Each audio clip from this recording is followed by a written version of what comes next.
The best way to predict future is to create it. Good morning, everyone.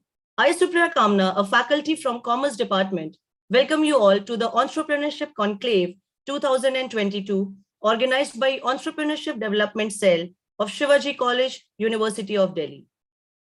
In today's event, we are going to witness several activities like panel discussion, business plan competition, quiz, etc. And we are privileged to share that today, to grace the occasion, we have amongst us Professor Niharika Vohraji, Honorable Vice Chancellor of Delhi Skill and Entrepreneurship University, as our chief guest. Before we move ahead with the inaugural session, let's invoke the blessings of Ma Saraswati by lamplighting.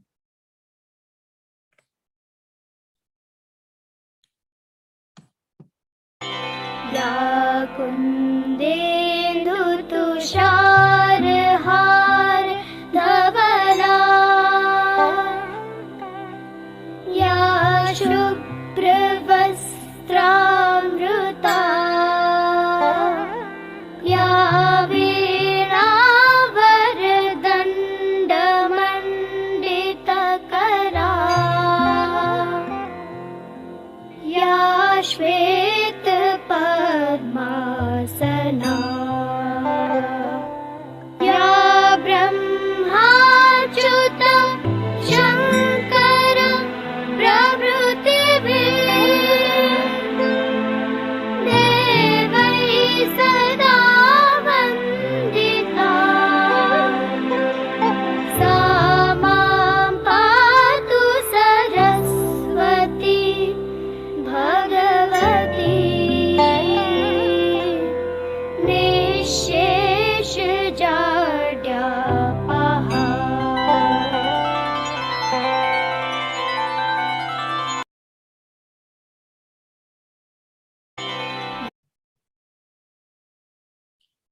The mission of Entrepreneurship Development Cell is to foster entrepreneurial mindset and make students job creators. The cell has been working towards the same since its inception. Though the story of EDC is like a saga, but in order to give you a slight idea of what we have been doing, here is a short introductory video.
Our college has a rich history of over 60 years. And in last few years, Shivaji College has become a state-of-the-art, technologically advanced institution under the guidance of our respected principal. May I now invite a distinguished academician from the field of mathematics, a respected principal, Professor Shiv Kumar Sehdev sir, to welcome our chief guest. Thank you very much, Professor Niharika Vohraji, all the esteemed panelists, all esteemed participants, my colleagues and dear students. I am very happy and a very warm good morning to all of you that we all have gathered here for our Entrepreneurship Conclave 2022. And no person can replace this occasion other than Professor Niharika ji. As we know that she is the Honorable Vice Chancellor of Delhi Skill and Entrepreneurship University of Delhi Government. So I would like to take this opportunity to thank ma'am also for sparing time for my faculty and the students. And as our anchor has mentioned that we will have day-long activities, and we have a very active cell in our college, and we work with the mindset of improving skills and job for my students and members of Shivaji College and other members of Delhi University. So my best wishes for the success of this conclave. Thank you very much. I will not take much time. So my wishes for now. Thank you so much, sir. Thank you. An intellect who has an ability to simplify complex subjects, who works for women empowerment, promotes entrepreneurial skills, and played a pivotal role in setting up of Delhi Scale and Entrepreneurship University. I'm talking about none other than our respected chief guest, Professor Niharika Vohra, ma'am. Professor Vohra is the specialist in behavioral science from IIM Ahmedabad. She served as professor in the field of organizational behavior for over 2 decades. She has been involved in the Center for Innovation and Incubation in Entrepreneurship at IIM Ahmedabad and is currently the director of the center. She holds extensive experience with the corporate sector as a consultant, coach, mentor, and independent director. She has won the Best Instructor Award and has been the chairperson of IIM Ahmedabad's doctoral program. She is the editor of Vikalp and is on the editorial board of several international journals. Ma'am has published over 70 peer-reviewed research papers in top-level international and national journals and has authored 3 books. She has also developed teaching materials that is used in several countries. Ma'am has guided 12 PhD students at IIM Ahmedabad and has been an academic advisor in 5 national level educational institutions. Ma'am, we are really honored to have you with us today. I request you to kindly address the gathering. Thank you very much, Principal Sir, and all the various members of the group who are attending this workshop and a conclave on entrepreneurship. Thank you for inviting me, and thank you for possibly putting a full day away to talk and think about entrepreneurship. I think entrepreneurship is the new buzzword in today's day, and everybody is talking about it, discussing it, wanting to be it, and so on and so forth. And yet, just not to discourage, but I must say that entrepreneurship is not everybody's ballgame. It is not true that you are better if you're an entrepreneur. It is not true that you are worse if you're an entrepreneur. So there are both aspects of it. I think it's something that you want to be or you need to be. It's not something that you become because your friends become one. I don't think we are born as entrepreneurs. I think we can learn to be one. We can teach ourselves to become a better and a more successful entrepreneur. But at the end of the day, it has to be something that you really want to do, not something that is, you do it because it is fashionable to do it. You don't do it because you are excited by listening to stories of Ritesh Agarwal, or you're excited to hear stories about Abhiraj Bahel of Urban Company. They have had their own journeys. They were possibly never cut out to be anything else. That's what they wanted to do, and that's good for them, and that's good for you. So first and foremost, I think people have a lot of views or myths about entrepreneurship. I want to talk a little bit about that, and then I want to take on, what Supriya said, and that is about if you can't, the best way to know the future is to create it. is also something that I talk about in the whole aspect of entrepreneurial mindset, which I want to define for you a little more in a little better detail. So the first myth that people have about entrepreneurship is that once I become an entrepreneur, I will have a happily ever after life. Not true. A business is like a baby which never grows up. So it doesn't matter how big your business is, how successful you are, how small your business is, or how not successful you are. The business will always require your attention. It will always ask for diapers to be changed or new diapers to be put on. So in fact, business starting and running a business is committing to taking care of a baby which never grows up. So if you are ready to do that, if that is not too much, it doesn't irk you too much, then you choose to become an entrepreneur. I used to run a course at IIM Ahmedabad where we would have students actually start a business and run the business and close the business within 4 months. And one of the outcomes for more than 50% of the students who attended the course was, I have learned this isn't for me. Right? It's a good lesson to learn. The second thing about entrepreneurship is that while this society will definitely, celebrate success stories of Narayan Murthy or of an Abhiraj Bahal or of a Deep Kalra of Make My Trip and all of that, they will not necessarily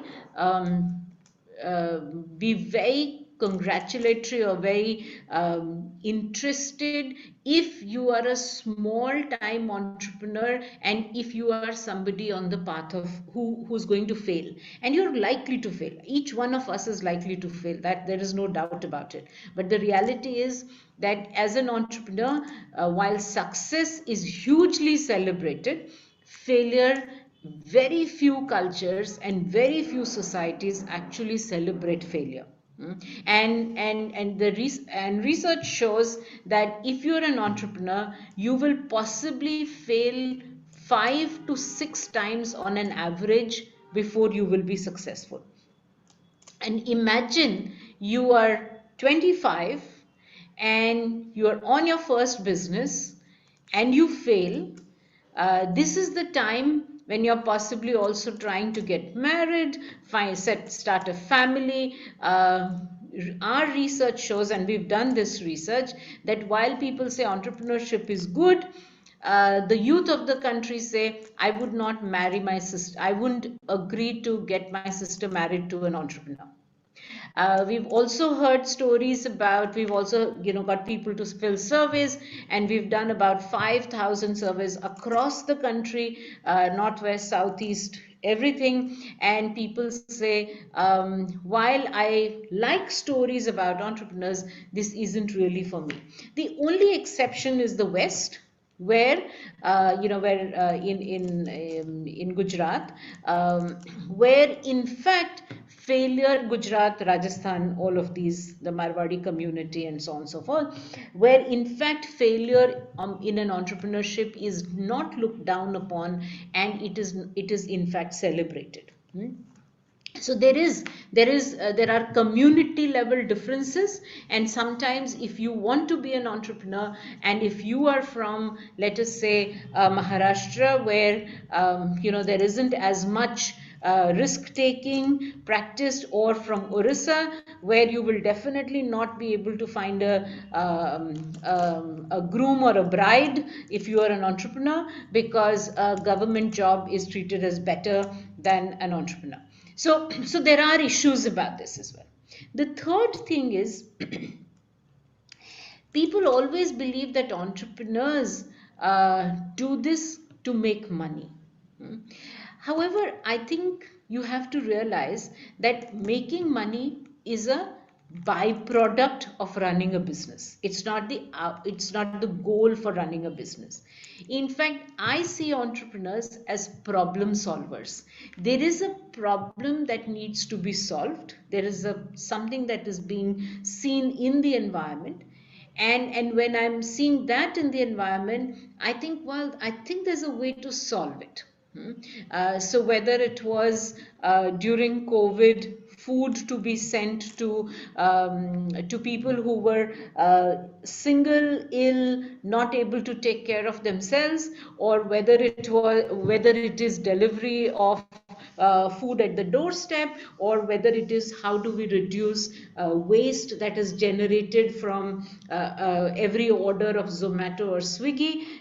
These are problems that need to be solved, and an entrepreneur actually is a problem solver. It's somebody who looks at a problem and inherently, creatively thinks about how can I solve this problem. So in fact, you if you want to be an entrepreneur, you also have to develop the problem detecting mindset and then the problem solving mindset. So at the end of the day, an entrepreneur is somebody who I believe is passionate about looking at the problems and is passionate about solving them. And in the process, yes, there are a lot of other outcomes that happen. So if you are ready to do that, if you are somebody who is wanting to do some of these things, committing yourself to a lifetime of taking care of a baby, of recognizing that as you launch on the journey, it is like being on a treadmill where if you stand still, you will fall. You have to keep moving, and you have to keep getting to the next goal. If you as an individual believe that you have an eye for problems that the society faces, and you're trying to find solutions for that so that life can become easier, which we have all benefited from such enterprises, because they have thought of what would be the best way to solve a problem. The Zoom platform is an example of that, or the Uber or the Olas are example of that. And also the third thing is you're ready possibly to always be somebody who is not as valued in the society as possibly somebody who's a manager, who's a vice president in a multinational company, or is a secretary in the government. Yeah, they have much greater status and power in our society than an entrepreneur has. Of course, if you're Premji, then you will have a lot of status, but there can be only 20 people in the 20 richest entrepreneurs, and then the rest all, the bulk is always going to be less valued in the society. I don't think it's a problem, but I think you have to be okay with it. You have to have enough self-esteem and confidence and self-love to say, I don't care if you don't really trust me, or if you don't really see me as most important, because I do what I am passionate about, which is problem solving, which is figuring out how to solve a problem that exists and could make life easier for me and for people around me. Yes, and it's not a life of social service. It's not a life of doing good to others. In fact, it is a life that you choose because you possibly like to solve problems. The fourth thing that I will say, and then I will get to the other part of my talk, is that if you think you want to be an entrepreneur because you don't want to have a boss, and you don't want to go to work from 8 to 5, then you are really going up the wrong path. Entrepreneurship, choosing the life of entrepreneurship means having several bosses. means having to kowtow and say yes to people who you would possibly never even talk to. So it's not about not having a boss. It's not about not somebody not telling you what to do, how to do, when to do. In fact, as an entrepreneur, as much as you will tell others what to do, how to do, as much as you will self-direct, you will also be directed by several other people around you. And I think and the thing that, if you think you are going to practice entrepreneurship as a way to get out of the 8 to 5 rut, then you might rethink, because our research shows, and a lot of other research shows, that entrepreneurship, those entrepreneurs who are extremely creative and extremely disciplined are the ones who actually make it big. You have to be disciplined, and you have to be willing to put in the longest hours for whatever it might be worth. And many times you may have very little to show for it at the end of the day, but you still will have to make sure that you are there at the time that you have promised, to your team, to your customer, to your client, whoever it is. And it doesn't matter how unearthly that hour might be at that point of time. One of the businesses one of our students ran, because they were very passionate about bringing, of helping the lari walas who bring sabji at a much better price and at a much better quality, and so on and so forth, were waking up every day at 3 a.m. in the morning to go to the mandi to be able to get the sabji and supply it at 6 o'clock to the lariwalas. And they said, we had never ever thought that we would be seeing the sunrise in full blow for so many days. We didn't do it for our IIT preparation, we didn't do it for our IMA preparation, but we did it to bring sabji to the lariwala. And definitely this is not the life we want to commit to. And so again, I think I'm not trying to discourage you, but I'm just trying to be more realistic about what is it to be an entrepreneur. And what does it entail to become an entrepreneur?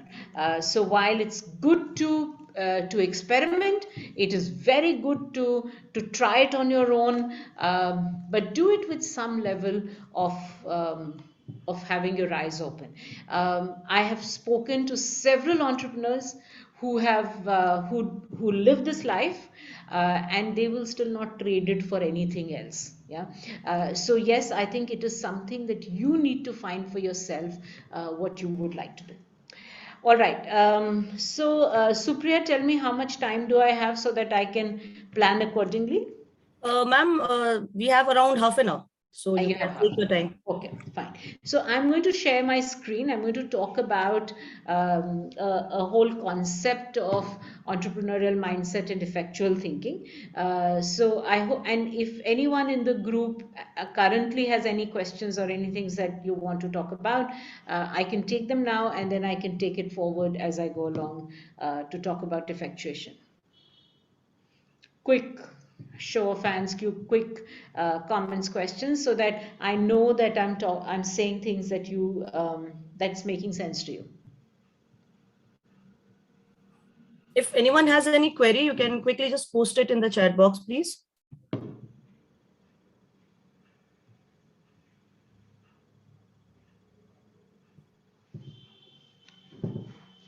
Too early in the morning for people to think, and it's too surprising for a chief guest to allow people to ask questions. You generally expect them to speak all the time. Not that kind. Okay, so let me move on. Unless somebody still has a thought, give you a second to think about it, and then talk. Technical team, I hope the participants are allowed to put the messages in the chat box. Kindly have a look at that.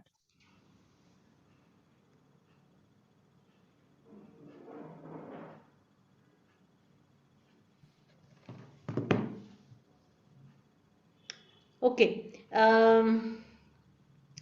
I would have We have imagined. allowed the participants to unmute themselves. So if anyone wants to simply unmute and ask the question. I'm sure ma'am has cleared a lot of myths which you had in the mind. So if you have any query, please feel free to ask. Ma'am, we have one question from Akshat I Manchanda. can see that, yes. Yes, ma'am. So the question is, what would you suggest to a failed entrepreneur? I would suggest look into yourself, and if you think you still want to do it, go ahead and do it. Pivot, change, do something else. Your first idea is not going to be your masterpiece. Your first failure is not going to be defining you for your life. But if you think as a result of the failure, you are right now thinking and feeling like maybe I was doing it because my friend was doing it, or because I was so amazed at listening to this story and that story, and I really don't think I have figured out what I want to do. You're young enough, figure out what you want to do and try again. I have known people who have failed, gone back to do a job, but the entrepreneur within them has not died, and they have come back 5, 10, 12 years later and still set up a business and are currently running a business. So you don't have to be committed to one path at all. Yeah, there is no shame in failing, there is no shame in switching, there's no shame in switching back again. How to handle failure at early stage? Wonderful. Easiest, right? When you face a failure, yeah, one of the biases that humans have is that they always believe the failure that they are facing is because of something that is happening outside of them, right? And therefore they often believe that when the outside becomes better, they will not fail. I think it's good to look at a more realistic analysis of why I'm failing, and either you change your business, you change your idea, you pivot, yeah, and you don't say this is all I'm going to do, or you in fact rethink as to what might be the reasons, what else could you do, yeah. But don't do what we often say is the Vietnam logic. Don't put good money after a bad decision. It's okay to move on, and earlier the better. Okay, let me see, there are a couple more questions. um, uh, then I have, wait, let me go to, that was Sangeeta's question, right?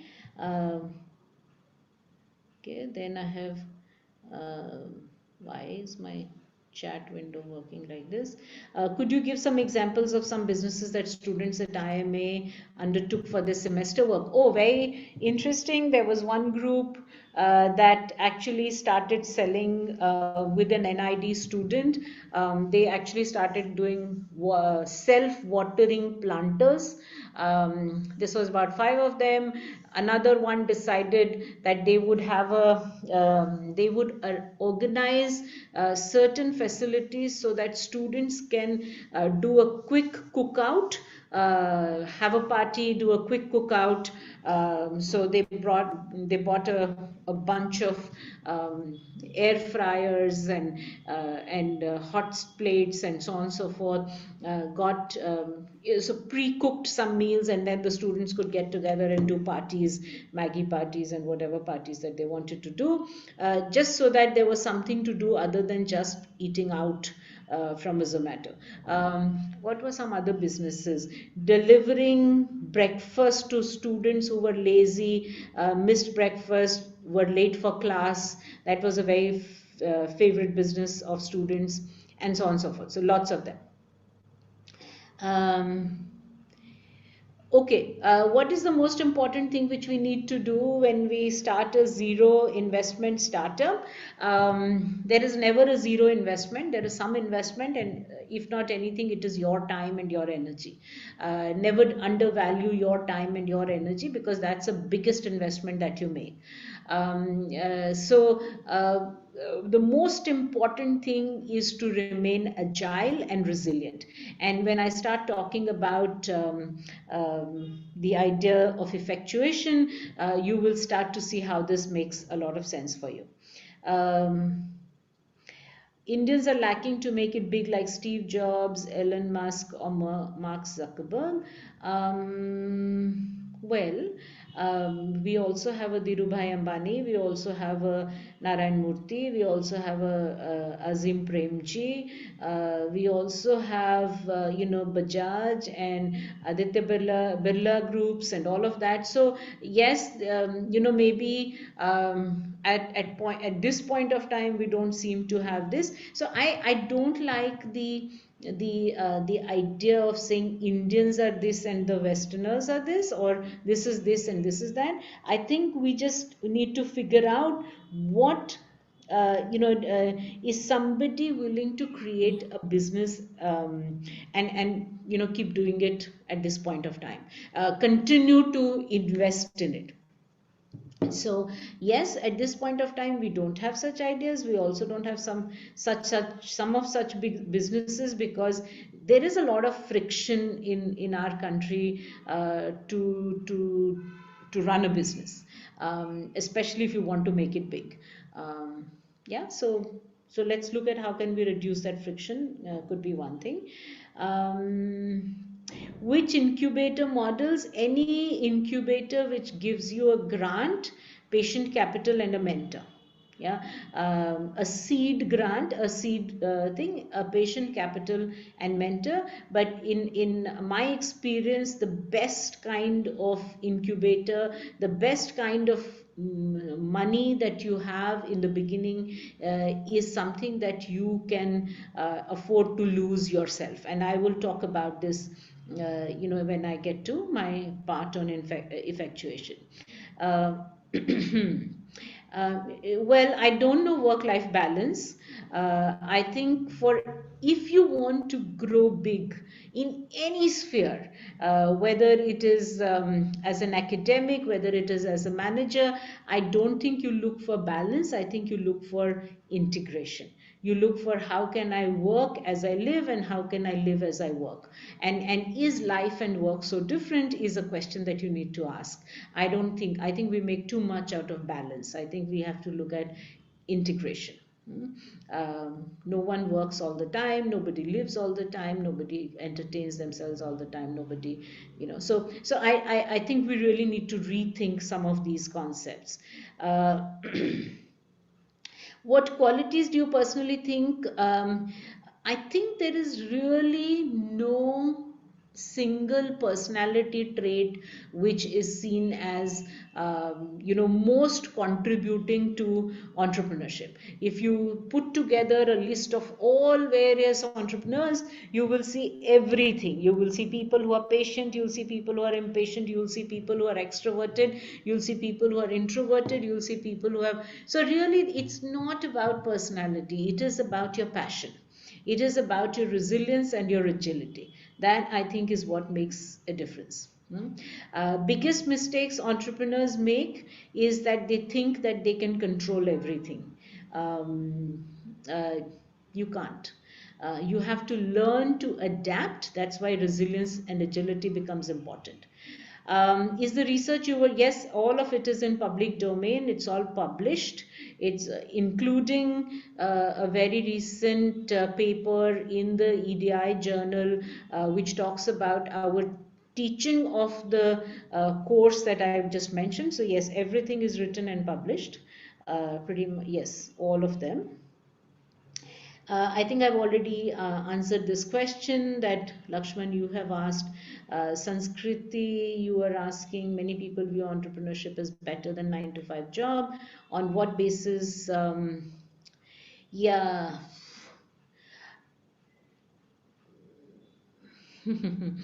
Well, if you're already naming FOMO, right? If you're naming FOMO, then you will know whether you are experiencing it, or and therefore do you want to be driven by it, or do you want to acknowledge its presence and then work, make choices that work for you rather than what are more popular choices. So I think sometimes naming it is taming it. So once you've named FOMO, you tame it. Yeah, we all feel it. It's not just you. All of us feel it. But once you name it, I think you do something about it. Age is a number.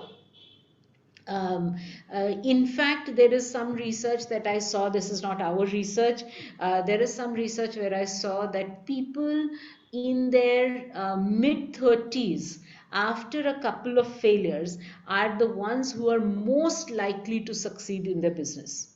Yeah, so if you look at people who have succeeded, it seems if you are a person who started your business in your mid 30s with some experience of the world and life, then you are likely to have a better success rate in that. Again, there is no science about it. This is just this is just correlational research, but that seems to be a likely possibility. All right. Thank you. I think lovely questions. It helps me to see where you're coming from and what are some of the things that you are grappling with at this point of time. So with that, given what you are thinking, I'm going to take you to this whole piece on effectuation.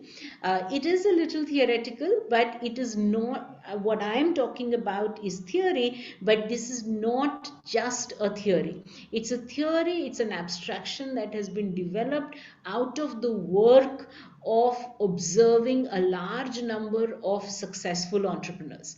And this work is not mine. This is actually work done by Saras Saraswati, who is at a university out of North Carolina.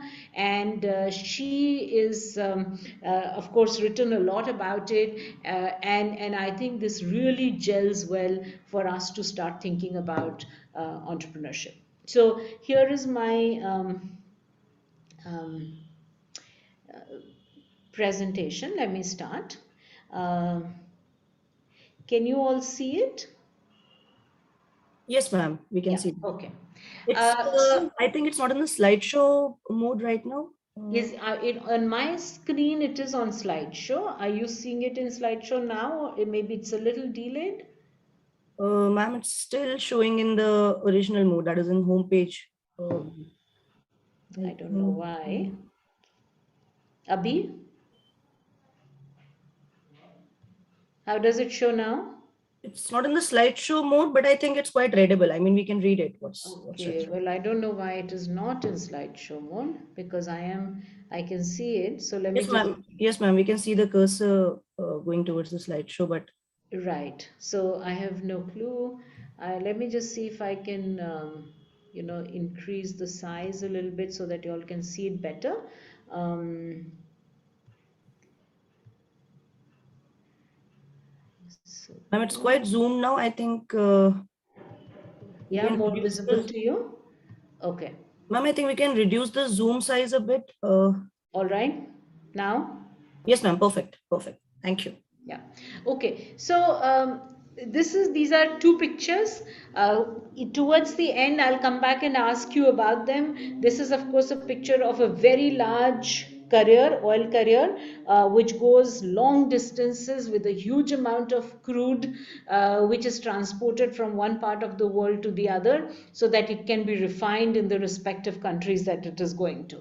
And this is a picture of a quilt, pretty much a crazy quilt it is called, and it's just pieces that are put together in a random fashion. And I will argue that entrepreneurship is like one rather than the other, and that is what I'm going to talk. I'm going to build on as we go along. So here is one other way of thinking about it. Most of you have possibly invited or been invited to friends' place for dinner and or for a lunch or something like that. And typically there are two ways of preparing for a guest or preparing a meal. Doesn't matter, not even for a guest but for yourself. Is one is to open your recipe box, and today you can do it over YouTube or whichever it is, and then list down all the recipe, all the the ingredients for the recipe, go buy it, order them, then prepare the recipe exactly as it is mentioned in the recipe book. The other one is to open the fridge, look at what is available, pull out whatever comes to your mind at that point of time, cook it, and then and whatever comes out of it is what you eat or you serve to your friends. Now, both of these are equally valid ways of making a meal. Some of us like the recipe book, the others like the open the refrigerator and cook what comes out of it. Both of them can have outcomes where the food can be really yummy or not so yummy, crummy, but at the same time, in the first you will be able to figure out why it is yummy and you will be able to reproduce it every single time. In the second, if it came out yummy, you may not be able to reproduce the taste and the texture next time, or if it is crummy, you may not be able to really figure out what and how it became not so yummy at this point of time. Both of these have their own pluses and minuses. What I want to say is that these are pretty much two ways of thinking. One is the recipe book way of thinking, where you have objectives, you have strategic plans, and you have timelines. You plan, you organize, you control, and you lead. The open the fridge and figure what to cook is what is often called the entrepreneurial mindset, where you start with what you have got. It's a collaborative process. It is experimental. Objectives arise from experience, and as an individual, you prefer to kind of just figure out a loose network rather than do market research. And as I've already said, both are valid, but they are in different contexts. So causal reasoning is the recipe book reasoning, where if you look at this particular figure, I hope you can see my slides as they're moving. Yes? Can you see my slides as they're moving? Yes, ma'am, we can see that. Yeah, good, thank you. So causal reasoning is where you have a given goal and you figure out what are the various things you need to reach to that goal. Yeah, and so you identify the optimal way to reach the goal. You may or may not be creative in this whole process, and examples of causal reasoning is how do I hire, target markets, I want to go sell in China, what all things I have and how do I do it, versus effectual reasoning, where there is a given set of means, goals are allowed to emerge over time. It's an inherently creative process, and some of you might want be readers of history and therefore know the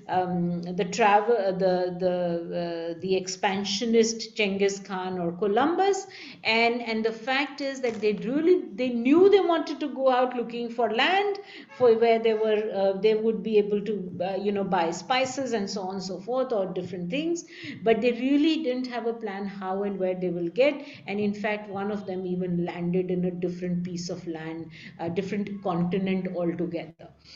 So the entrepreneurial thinking is the effectual reasoning kind of thinking, where you use the given means, the same M1, M2, M3, M4, M5, which could lead you to several goals. You don't know which one you will go to, but you will imagine possible ends using a given set of means. So again, your creativity is saying, I could do this, I could do this, I could do this, and then you would go traverse that path and see where it gets you. So to again, causal logic is to the extent we can predict the future, we can control it. And this is very useful when the future is uncertain but knowable. Unlike what we have all faced in the last 2 years. Goals are clear, but ways to achieve them are not so. And the environment is reasonably well structured but largely out of our control. However, effectual logic is to the extent we can work with with things within our control, we don't need to predict the future. The future is not only uncertain but also unknowable. Goals are ambiguous, but means are clear and limited. Nobody has unlimited means, no matter who they are. And the environment is unstructured, but subject to shaping by human action. So here is an interesting place where you have something, but you don't know where you will get to, and you don't really know what the future is going to be like. And in fact, but the environment, while it is unstructured, can be shaped by human action. I'm not going to be like the river, which cannot really shape its own course. Yeah, in fact, it's possible to shape it. So effectual logic or entrepreneurial thinking, or the open the refrigerator and cook a meal kind of thinking, is what is often what we see expert entrepreneurs practice. It doesn't matter how large they are, how large their businesses are, how old they are, how young they are. They're very comfortable with shaping the future, which they cannot predict, but they think with their actions, with the means they have, with what they have, they're in fact able to work with this. So if I look at the effectual logic, if I make it a 2x2, I say effectual logic is most useful where my control is high but my prediction is low, and I have the capacity to co-create. However, the control is non-predictive. I can't control to predict what will happen in the future, right? As a manager of a large multinational company, or a small national company, or a large national company, doesn't matter. Your prediction is high, your control is low, right? So these are really on the two opposite ends. So what I'm trying to say is, if you how do you control a future that you cannot predict, is through the means of effectual co-creation, right? And I will talk about what effectual co-creation is in a moment, right? And I want to also, before I go there, I want you to recognize that there's a difference between risk and uncertainty, right? Risk, entrepreneurs, people believe, are risk takers. What I'm going to propose is that entrepreneurs are very comfortable with uncertainty. They don't take unnecessary risks. They're not just going to, when I go bungee jumping, I'm in fact not taking a risk. A lot of things are controlled for. But that is not what entrepreneurs do. And entrepreneurs are very comfortable and able to thrive in uncertainty, where you don't know what will happen, right? I think entrepreneurs have to recognize that the world that you venture in is very uncertain, and if you have the means to deal with uncertainty, and you have the comfort of dealing with uncertainty, that is really when you will be able to go forward. All right. So what do entrepreneurs, as I have said, what I've already defined what effectual thinking is. Let me go to what is it, how is it that in fact entrepreneurs behave. And I'll take you through 5 principles, right? The first principle is called the bird in hand, right? As they say, a bird in hand is better than two in the bush. The as an entrepreneur, you look at the basis for decisions and new opportunities. Basically, what you do is, as an entrepreneur, somebody was asking, what do I do with the failure? How do I fail? What if I failed early? I think if you are an expert entrepreneur, if you are practicing or thinking like an expert entrepreneur, you constantly look at who I am, what I know, and whom do I know. You take these 3 means to imagine different ends that are possible, right? You basically look for the basis for decisions, and new opportunities are not who knows somebody and what is possible and what the other person does. You actually do it based on who I am, what I know, whom I know. That is the bird in hand. That is for sure. You know who you are, you know what you know, and you know who you know, and that is a surety for you. So what the bird in hand principles tells us is, don't wait until the perfect menu falls in your lap. Yeah, as soon as you know who's coming for dinner and has an inventory of ingredients, one can start cooking. Don't chase factitious, fantastic possibilities, because that is not what is going to lead you to success. Of course, the notion of means is broader than that of mere money. It's not about how much money I have, but it is about who do I know, that is more important. And everyone has limited means. It is the combination of new ideas that emerge that can confer an advantage over other competitors. So the first way to think of an entrepreneur is to really be a good knowing what is it that you know well, right? What is it that you are good at, and who is it that you know who you can completely depend on. So that is why one of the things I always told my students at IIM Ahmedabad is, use the 2 years at IMA as to not really set up your business, but to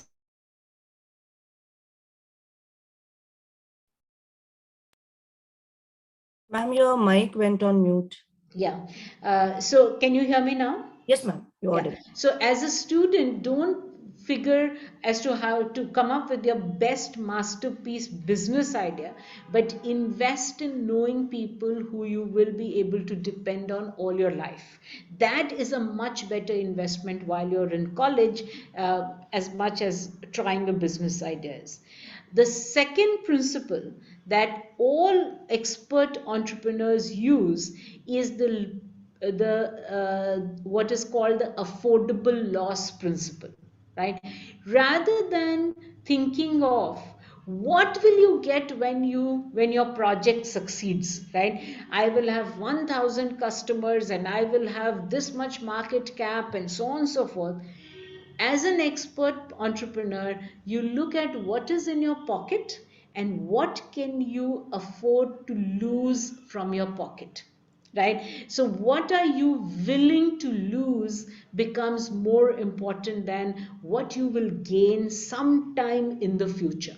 You cannot build a business built on projections.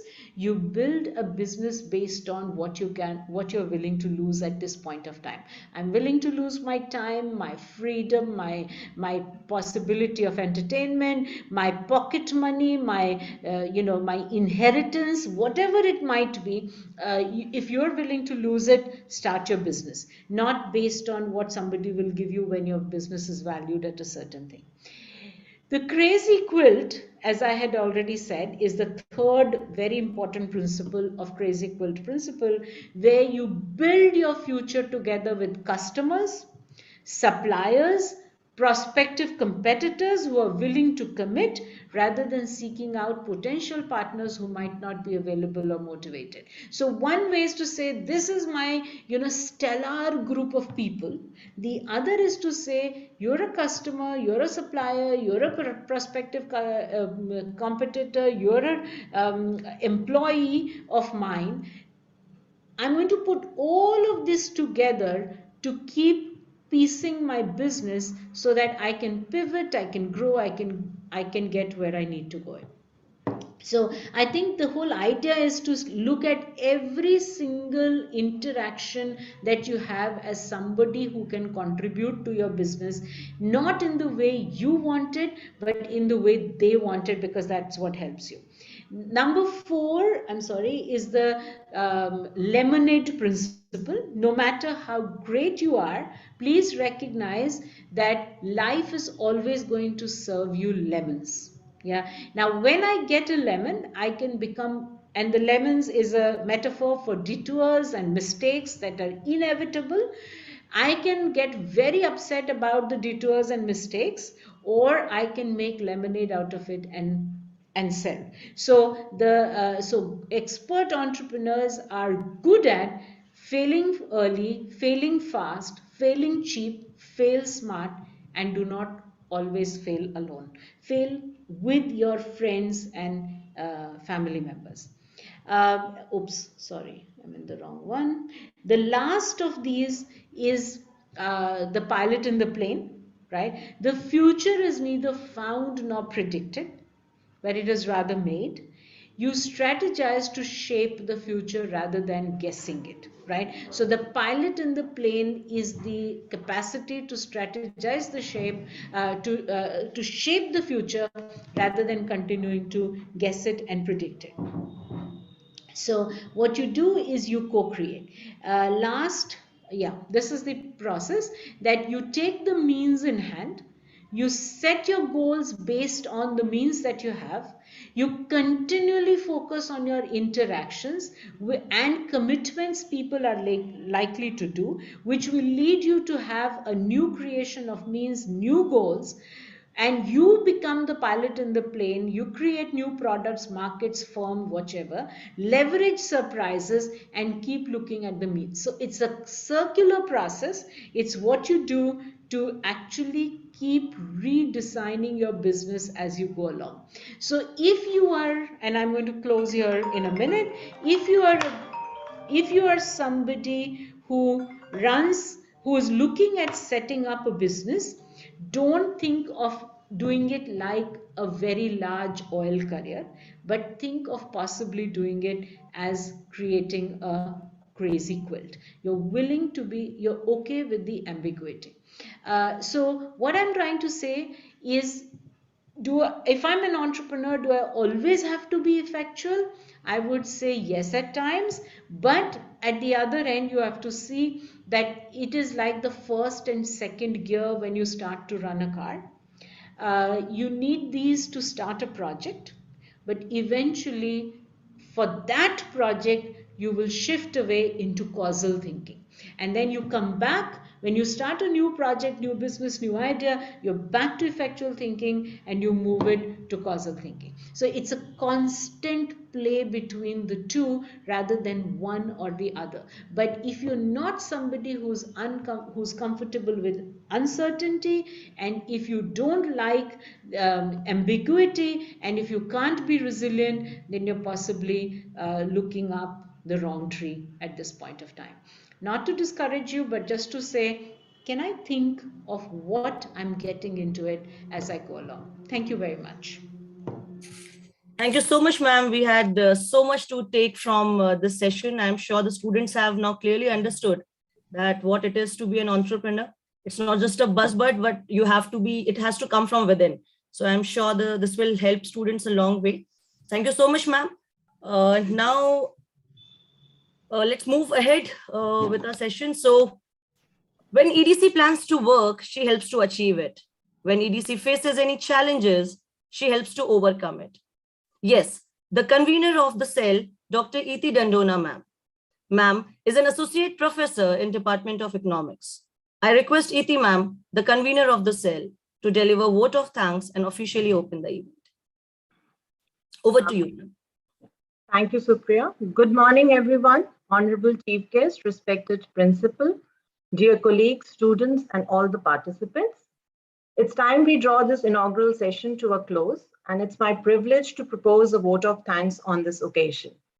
I, Ms. Inti Dandona, on behalf of Entrepreneurship Development Cell, extend my deepest gratitude to our Honorable Chief Guest and Vice Chancellor, Professor Niharika Vora, for giving us time from her busy schedule and gracing the occasion.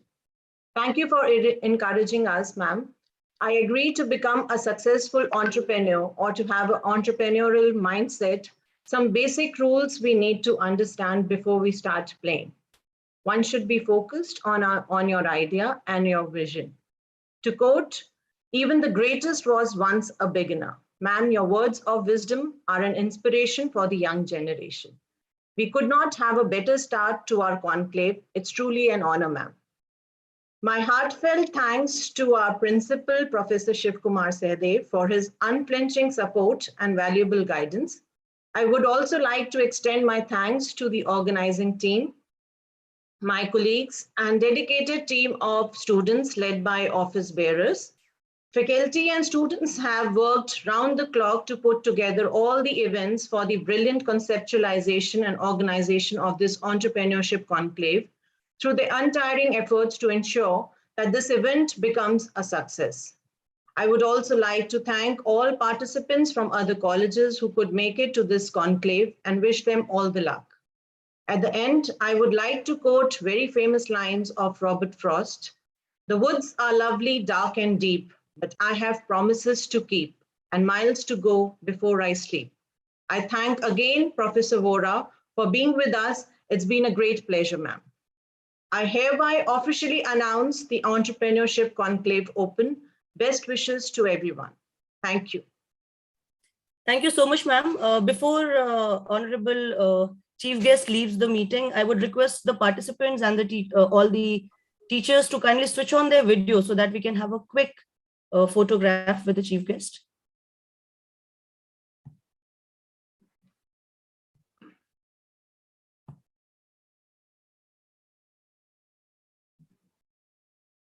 Technical team is requested to take a screenshot.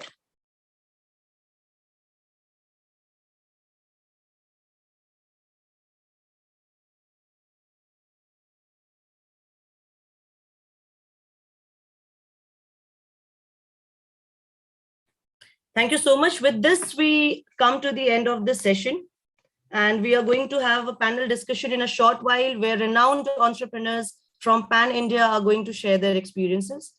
For this, may I now invite my colleague, Ms. Shruti from Department of Economics to kindly take over. Thank you.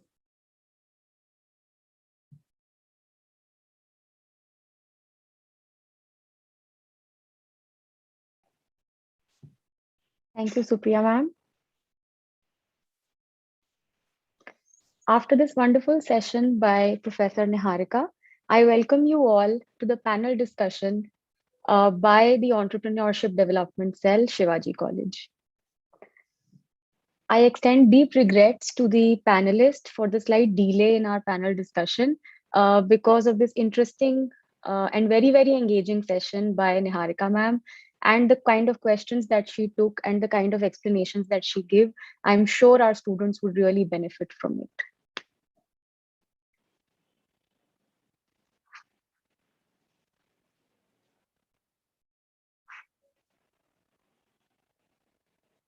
So before we begin, let me before I introduce the panelists for this panel discussion, let us briefly read upon the protocols for this session. Participants are required to keep their audios and videos off throughout the event to avoid streaming errors. If you have any questions, you can put them in the chat box and mention to whom you are addressing with the name of the panelist, which will be taken at the end of the session. You are required to fill the feedback form that will be circulated at the end of the session to mark your attendance. We request your kind cooperation in conducting the event smoothly.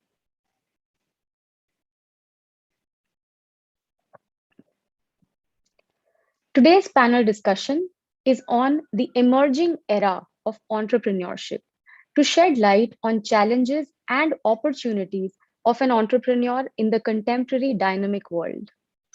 Today, as businesses are trying to bounce back, we dig into the emerging trends in this new age of entrepreneurship. The advent of technology, science, and innovation has created a number of opportunities for creative minds across various fields.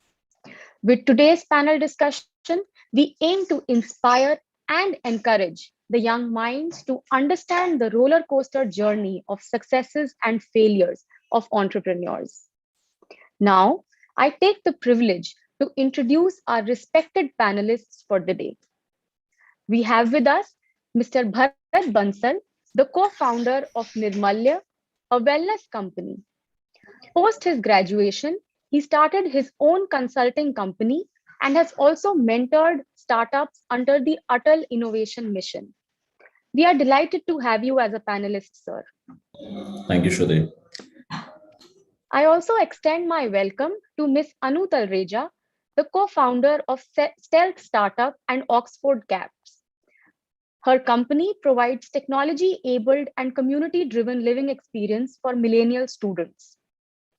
We also have with us Mr. Saurabh Gupta, the co-founder of Tamasha, a gaming platform. He is an IIT Bombay graduate with vast experience in the gaming industry. I also have the privilege to introduce you to our moderator for the day, Ms. Ritu Maurya, the editor-in-chief for Entrepreneur Media APAC and Franchise India Limited. She leads the editorial desk and is a regular speaker in the entrepreneurship world. It is an honor and privilege to have this esteemed panel with us today. Over to you, Ritu ma'am, for the discussion. Thank you, Shruti. And it's really wonderful to be here at the Shivaji College Entrepreneurship Summit today. I would like to thank the Entrepreneurship Development Cell and the esteemed Dean and the Principal for giving us this opportunity to actually talk to the young minds who are going to be entrepreneurs of tomorrow. So, as the editor of Entrepreneur, I get to meet entrepreneurs from various fields. I get to speak to them and I understand their journey as to how they're building businesses. So there are some common threads I have come to understand, which I think is very interesting for anybody who is looking to embrace the startup world today. So, one of course is that, whatever idea it is that you have. So a lot of us still probably shy away from entrepreneurship is thinking that, maybe our idea is not worth it. Now, honestly, it does not matter today whether your idea is not worth it or not in your own minds. What is required is really the passion to go out and pursue it. Everything today, we're living in those times and those ecosystems that if we have enough belief on what is it that we are trying to do or what is it that we are trying to prove, we'll be easily able to make it successful. There is enough and more mentoring, enough and more funding that is available today in the startup ecosystem that everybody can benefit from it, provided you have the confidence to go ahead and take your vision forward. So I would.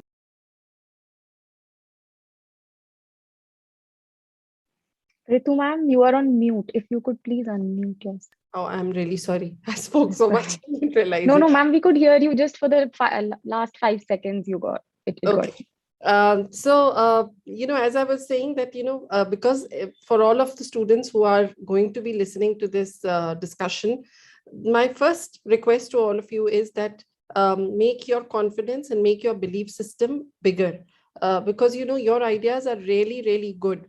I get a privilege to meet a lot of young students and hear a lot of young ideas. And I think that if they are matured or if they're nurtured well by the ecosystem of startup that we have today, every idea has the potential to grow. But you need to have the confidence to step out of your comfort zone and say that, no matter what the failure and no matter what it will take, I'm going to pursue it. I have this extremely young panel who joined us today, and it's so wonderful to have. Of course, I know Anu from Oxford Caps. We've earlier also interacted, and Bharat and I believe our other panelist. So it's going to be a great discussion we will have here today to really understand how they have built it up. And I think their life lessons that they have acquired by running their own startups is something that you can use as a running ground for building your own startups. So, I think if at all ever I have seen a time in India where, it is easy to start a business, it's easy to dream, and whatever idea we have and whatever change we want to make to the world, if at all there was a good time to do it, it's now. So please don't shy away from your journey to do a startup or to start your own thing, because it's going to be a great time now to build up businesses and see the new India happening. So, before we sort of get into a more active discussion, I would really request if all the panelists could, for the next 2 or 3 minutes, just tell a little more about their startup journey, starting with you, Anu. I know Oxford Caps, was started, and I've been there following the Oxford Caps journey throughout.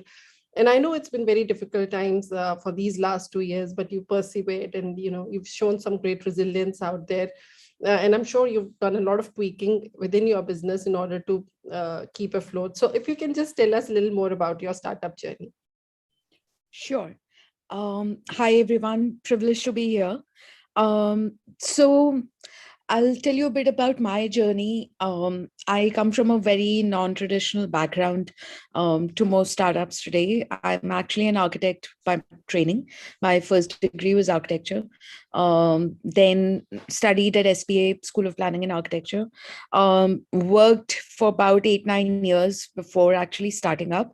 And I think today a lot of people talk about starting up young.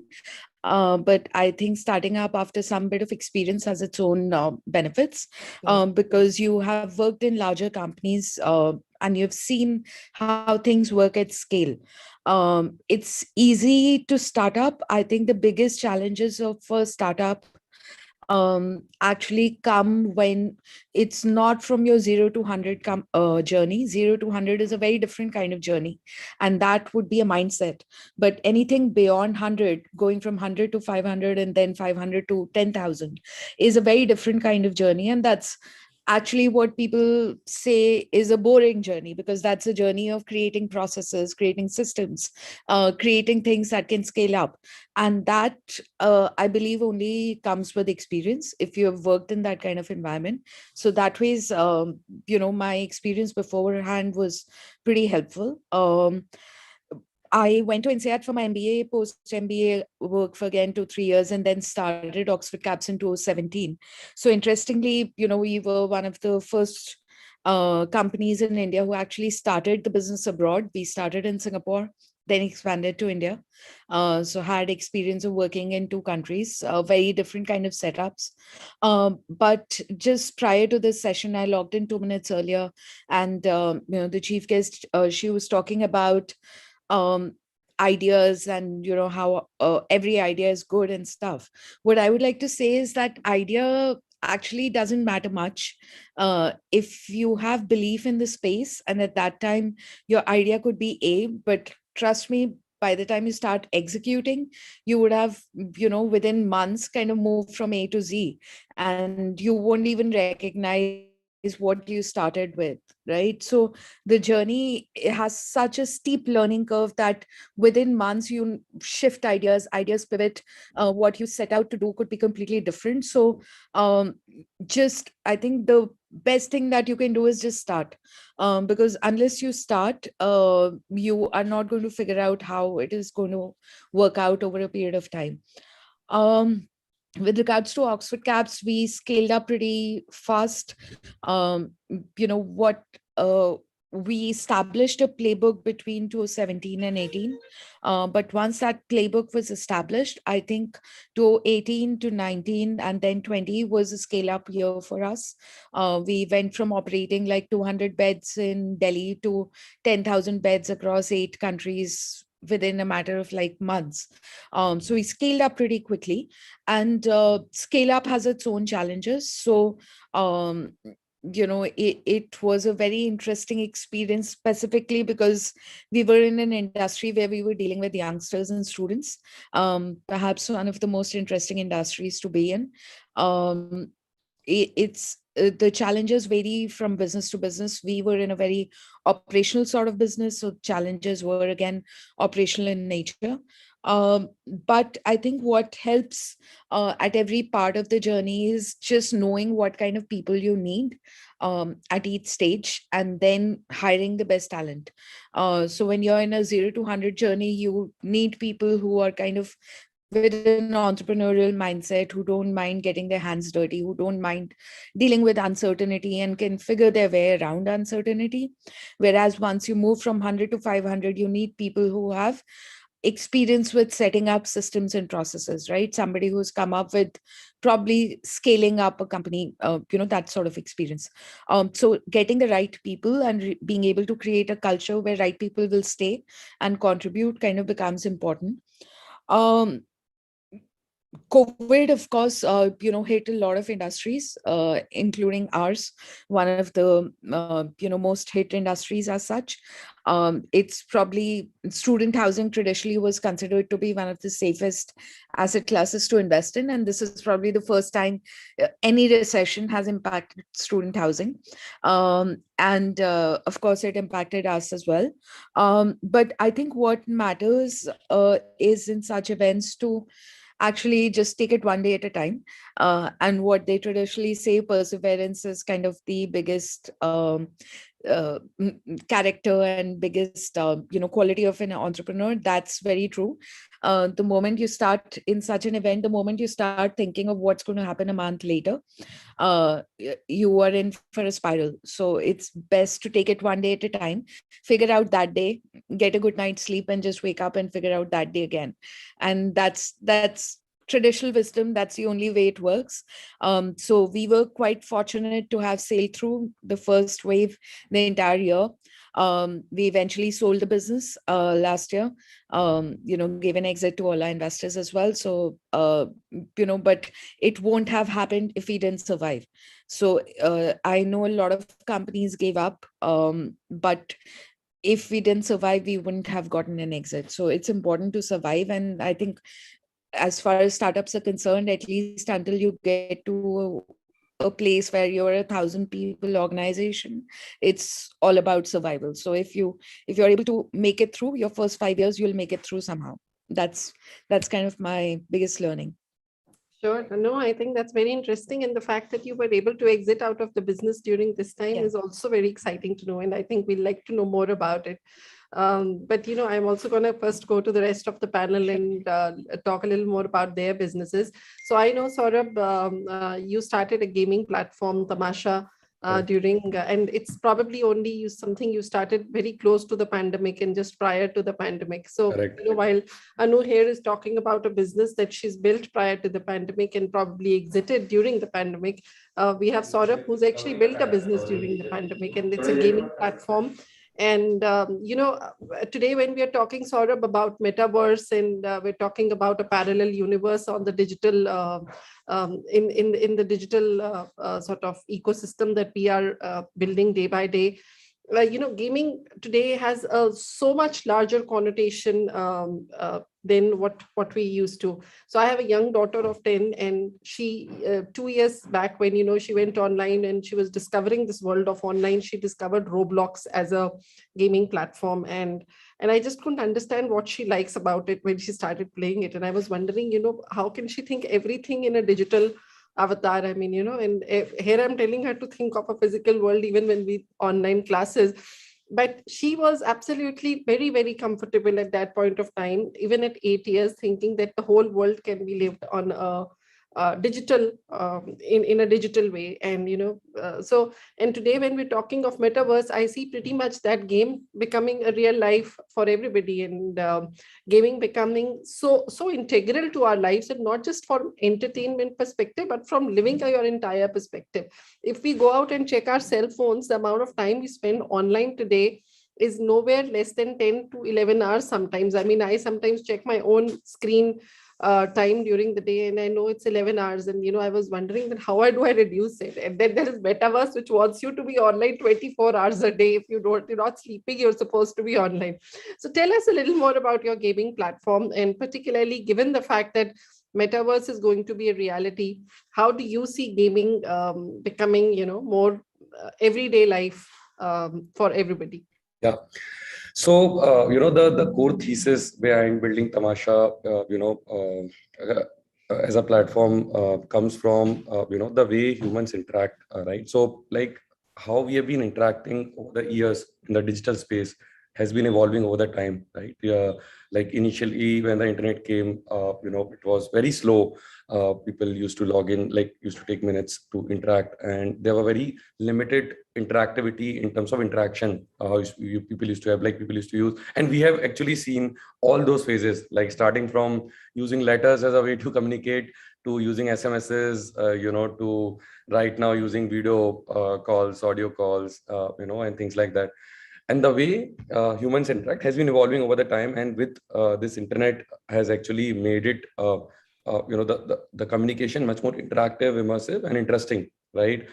And what I feel about gaming is that gaming would be the next social network. Like the evolved version of Facebook would be something where people are interacting with each other in much more interesting and immersive and playable ways, rather than just talking.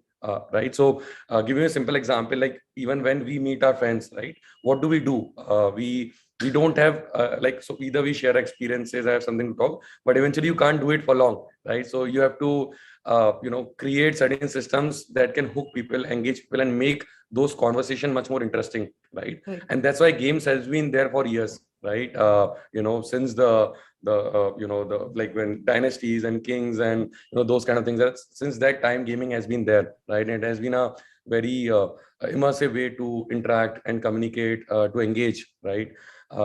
So we are building social 2.0. We are building a platform that makes conversations, interactions much more interesting through games, right? So our platform has a social layer that allows people make communities and clubs, and in those clubs people can create interesting interactions through multiple games. So currently we have games like Tambola, Ludo, Chidiya Ode, right, where people can come on a live audio, interact together, and basically engaged, and not just engaged but also monetize. So we are building a transaction layer also, which is far ahead in terms of the current traditional monetization layers which are present on Facebook and other platform, right? So some of the interesting way through which the community leaders or community builders actually monetizes, one of the ways real money games, right, where there's a skill-based game where people participate, they put in money, and the person who is actually building the community, right, who is actually hosting the game in his community, he gets a commission out of the money pool, right? So it's a very unique model that doesn't exist anywhere globally. So real money gaming exists, but this is a kind of a way where influencers, even with a micro community of 100 200 people, can actually monetize by doing hosting fiat based games in their community. Secondly, there are other interesting formats like virtual gifting, private tables, where there are interesting transaction layer where we actually hit on core motivation of people and try to monetize through it, right? To help these creators monetize, right? So that's pretty much about our platform. Initially, we started building games on our own. Right now, we are opening up this ecosystem for developers to create interesting playable experiences in these clubs, right? So let's say if there is a developer and he wants to develop a game, let's say a Big Boss game, right, where people are they are on a live audio and they are playing some kind of a game, a gamified version, of Big Boss. So a developer can publish that game on Tamasha ecosystem and people can enjoy that, and developers can also monetize through it, right? So this is a next step, towards a growth. So we are a 1.5-year-old company. I started during pandemic. So before that as well, I was the part of gaming industry. I was running a gaming studio for a media conglomerate, And this is something that started in 2021, realizing that the gaming industry is a seedling giant and is going to become huge in the coming years.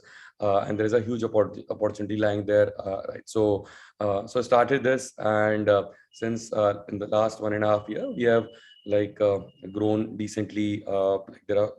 We are doing few crores of monthly transactions on the platform. We are backed by some of the top global and Indian VCs, including Chirate, Incubate Fund from Japan, Good Capital from Singapore, US, and as well as some of the top gaming founders in India. Right? So yeah, so journey has been quite exciting, and have learned a lot. And what I think Anu said, would like to would really like to add upon that startup is not about idea, it's an experience, it's a journey, and you learn over the journey, right? So the core idea with which we started, the core thesis that we had, or the vision that we had, is still the same, but the how product has evolved over the time has been taking a continuous feedback from the users and building what people want, right, rather than what you want to push on people, right? So it's been quite interesting, and how the product has shaped up over the time has been it's been a drastic difference. So the core important thing is to just start bringing people in your journey. So one of the toughest part in a gaming in building a startup is onboarding people, aligning people along with your vision or idea, even it's an investor or an employee, or your co-founder, right? So that is what I have been doing for the last 1.5 years, selling my vision and how I want to see the world in the coming years to the people, and making them join, and making them a part of the kind of revolution that we are trying to bring in the gaming space. Yeah. Yeah, no, you're absolutely right. And I think it's all about building communities online, and communities who have a common thread of interest. They all come together. And I mean, honestly, even when we were gaming at home, we were playing Tambola in a physical space, till it did not have money involved, it was not fun, honestly. It was just like wasting your time. You played a rummy or whatever. And till you don't have some stakes in it, you just feel that, time pass ho raha and all that. So it's good that, you're able to sort of not just put the game, but also, what makes you kick when you're playing that game. That is very important to understand. So I always say that there is something bigger on behind doing any startup, which you have to always understand. So, for Ola, when they started Ola, I remember Bhavish said, it is not just me putting out a taxi service. There is more than enough taxi services out there locally and regionally and nationally and internationally. I want to change the life of a driver. That's my goal, that how can we, typical driver, even if my driver, I probably don't use him. He's there working for me full day, but I don't use him sometimes even for 1 hour in a day. But the rest of the time he's just sitting there lazing around. But the idea is, today, if he's earning 13,000 or 14,000 with me, he has an opportunity to earn 30,000 today. And he can be driving, he can be sweating out his time completely. So that was his bigger vision. So it's really, when you're doing a startup, it's about what change you're going to bring in the entire ecosystem, which is very important to capture. So Ritu, I think, you talked about Bhavish. I would like to add something, a quick story, about Bhavish, that I had, while I was in college, right? So I think it's around 5 years back. So I was also a student, and I was actually, running the ECell body, entrepreneurship cell body, while in college. So while I was in my second year in my college, at that time I was a coordinator in the entrepreneurship cell. I was not heading the entrepreneurship body, and I was given a task to basically conduct an event for an entrepreneur who was coming, and basically I set it up a room in the auditorium in the college, and since Bhavish was a senior, he was starting something so this event happened while I was in a second year, 6-7 years back, right? So this founder came, and he was explaining that I am running a cab company, where people can, move from one place to another. And I think almost around 50 people joined in that, session, right? And I was conducting a session, and he was telling his story, in college and things like that. And just 2 years later, when I was in my final year, there was another session of Bhavish, and more than 2,500 people were lined up in the biggest auditorium that we had in IIT Bombay. And still there was a line who wanted to see or meet Bhavish, right? And that time Ola was a household name, right? And that was, quite like, so I think meeting a lot of these founders in the campus actually, made me realize that how interesting it is to start something small and then, scaling this up. So that was a time when I realized that how much impact that people can create in just 2 years, right, in the industry, right? So yeah. Yeah, no, that's true. Absolutely. And, so the power, again, I think you are right and Anu is right to say it's not the idea. It's about how you go out and execute that idea and, how much vision you put behind it and how much sort of understanding and nitty-gritty wise, what change you are trying to bring in the ecosystem is what would really make it powerful and would make it, to take it through the journey where 2 years before you were just a startup on a pitch board, and then after 2 years you got 5,000 people wanting to know what you're doing. So that's what it really is, and about how you sort of handle your idea and manage it is really what the game is. So I'm going to come to now Bharat, and Bharat, of course I know that if at any point of time wellness has ever been more important, it's now. With the pandemic, everybody has realized that, health is first and then everything else can sort of follow after it, whatever else that we do. And I think the first time the government went out and recognized mental health at such an early stage, when we just sort of starting to feel its first shivers out there, I think it's wellness as a subject is going to take so much bigger, so much larger priority. And then, of course, D2C is there to support it as a business model when, you can reach out to your own customer, talk to him, engaged with him or her, and sort of make sense about it. So, tell us a little more about Nirmalya and what sort of got you going into it and your journey of building up Nirmalya. Yeah, so Nirmalya is my second venture, and I started with building consulting company prior to this. My entire family is very educated, and I think the least educated of all of them. I'm a CA dropout, and when I started my consulting company, my own dad is a chartered accountant, and he was like, how will you gather clients? I said, I don't know. I'll just move out, and I have my research with me, and I'll just move out. Then after following up with a founder of a food startup, I got him on board, and from there my startup journey actually started. Then in 4 years, I built that company to a level of 100 plus clients with a team of 30 plus people working full time for the compliance and accounting stuff for the startups. And then shifting myself into a startup founder, it was a total mental shift for me, because at one point of time you are running a profitable company and you are scaling up slightly slightly on the like speedily, and then you come into a startup founder and you just have to think about the scale that you have to bring in. And with Nirmalya, honestly, we are focusing on many points. Like we are focusing on women empowerment, we are focusing on water pollution, then we are focusing on mental wellness, because we actually make incense products from the flowers that are being discarded into the river waters in India. So I have been living in Delhi for almost 30 years now, and I have seen Yamuna River getting polluted to a untreatable extent. And the quantum of the flowers that are being dumped into the rivers is actually huge. It is around 8 million tons of flowers being dumped into the rivers every year, which pollutes around 16% of total river waters. 5 lakh children below the age of 5 die every year due to diarrhea. So that is what the water pollution has an impact on the lives of the people.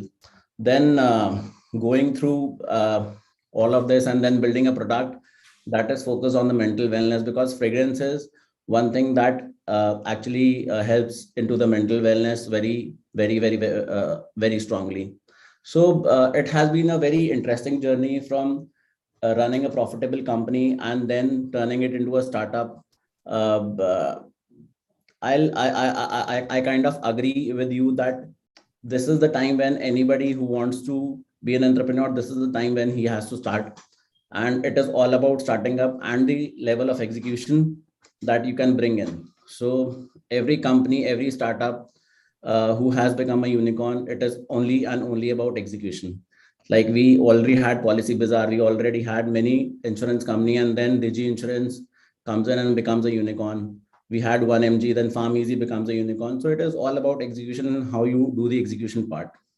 So I think a startup is all about the research of the founder, the conviction of the founder, the positivity with which he comes in, and the execution.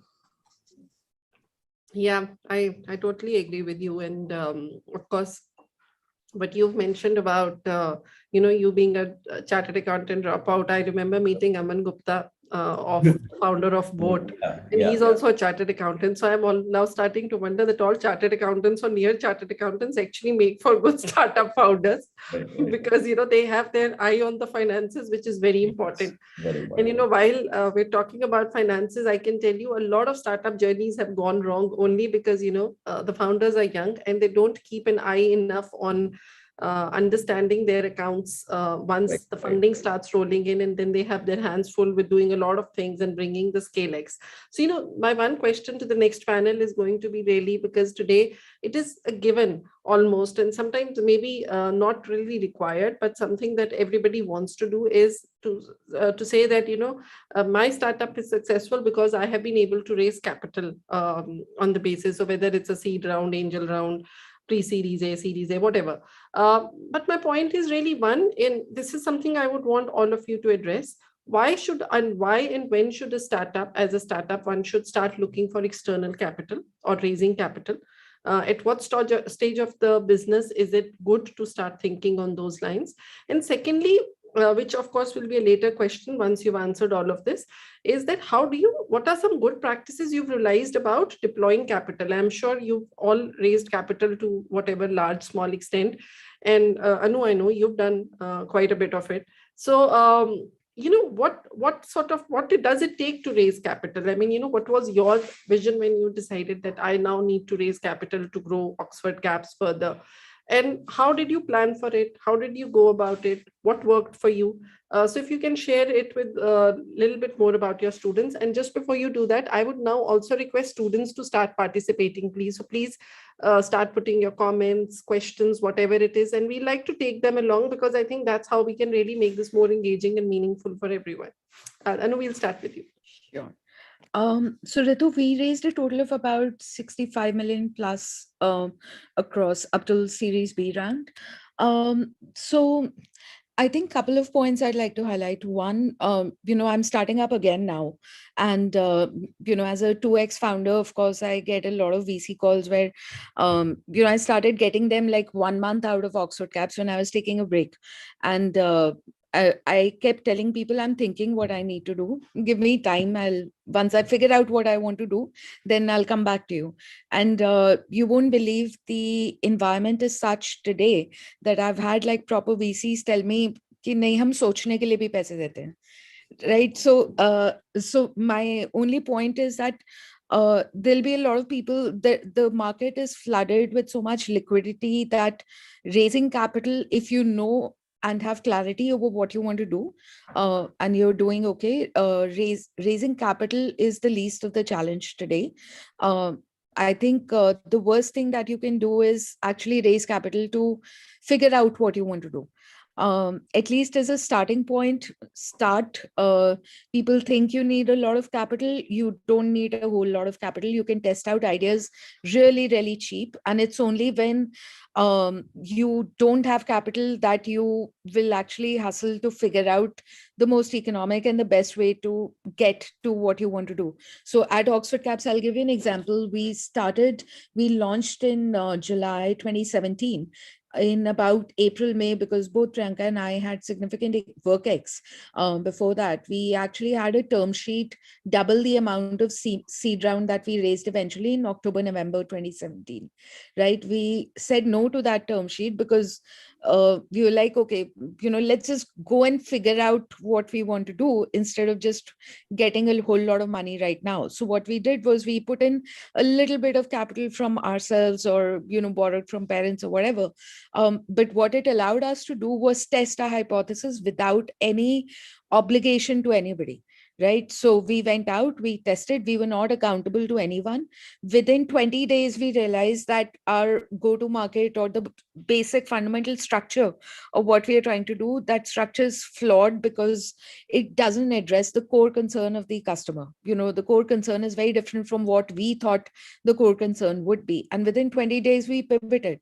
So by the time we actually raised capital, we had already pivoted twice and had much more clarity in what to do. So we didn't dilute equity to just figure out what to do.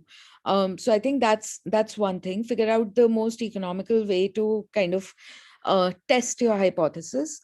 You will know when it is working. So raise for specific purpose. Either if you're building a product company, either have there's so many no-code tools now. You could use a bubble or use something else. Just put something together, test it out with 5 customers. When yeah, it works, then go out and raise to build a proper product. Or, if you're in some other kind of business, test it out offline with, like for 3 months, we operated out of WhatsApp. We didn't even have a website, right? So you don't need a whole lot of stuff to test out hypothesis. Raise for specific purpose. So first round, typically you'll raise to build a proper product or something. But you would have some sense of PMF before that. Then you would raise for scale up. So scale up, you should know that, okay, for 50, this is working and I have the processes for 50, right? So once you have the processes for 50, at least you know that you can take this process and do 500. Of course, that process will break at the point of 500, but you'll iterate. So if you don't have a process at the base level, it would never work. So I would say, yeah, these are the 2 biggest things as far as it comes to why to raise. In terms of how to deploy, again, it goes back to the question of why. If your why is proper, and by proper I mean, I don't have numbers in my head. I have a budget and a plan on paper. And my typical advice to early stage entrepreneurs is, whatever you think your budget is, just double it, and that will be your actual expense, because there's so many things that you just don't know, you cannot anticipate at that time, right? So you from day zero have a budget on Excel. Doesn't need a whole lot of SaaS and tracking tools, just an Excel budget where you start tracking, start monitoring, get into that habit of doing it. It's just like you want to get into the habit of investing early on in life. It's just tracking and keeping track of your core metrics. It's just a habit forming thing. Nobody has done it before. So as long as you have a plan on paper, you start tracking it, I think you'll be fine. Of course, you'll make mistakes, but they won't be mistakes that you can't control because you're tracking it day by day. Yeah, no, absolutely. And I think I know this discipline is hard to achieve. Wherein you do daily monitoring or weekly monitoring. And it's honestly, it's drudgery also to a certain extent, but it's extremely, I think what Anu just said, you just cannot undermine its importance. It's like, it has to be the Bible of your business, wherein you are in control, you know what is going on in your business totally. Otherwise, where you lose sight of it and where you'll be falling flat with your startup, you just not come to know. So it's, so please mark her words like, as something. And Ritu, it's become much easier today. Like when we started out, 2017, 18, a lot of productivity tools that are available for free either didn't exist, or at least in Asia, we didn't know about it, right? But now there are tools like, Airtable or ClickUp. There's so many productivity tools, tracking tools that are available for free, that you just need to, kind of spend time to figure out which works best for you. Spend a day or two to automate things, and then it won't be that difficult, right? But building a company, see, eventually you're not building a startup, you're building a company, and building a company is a lot of small boring things.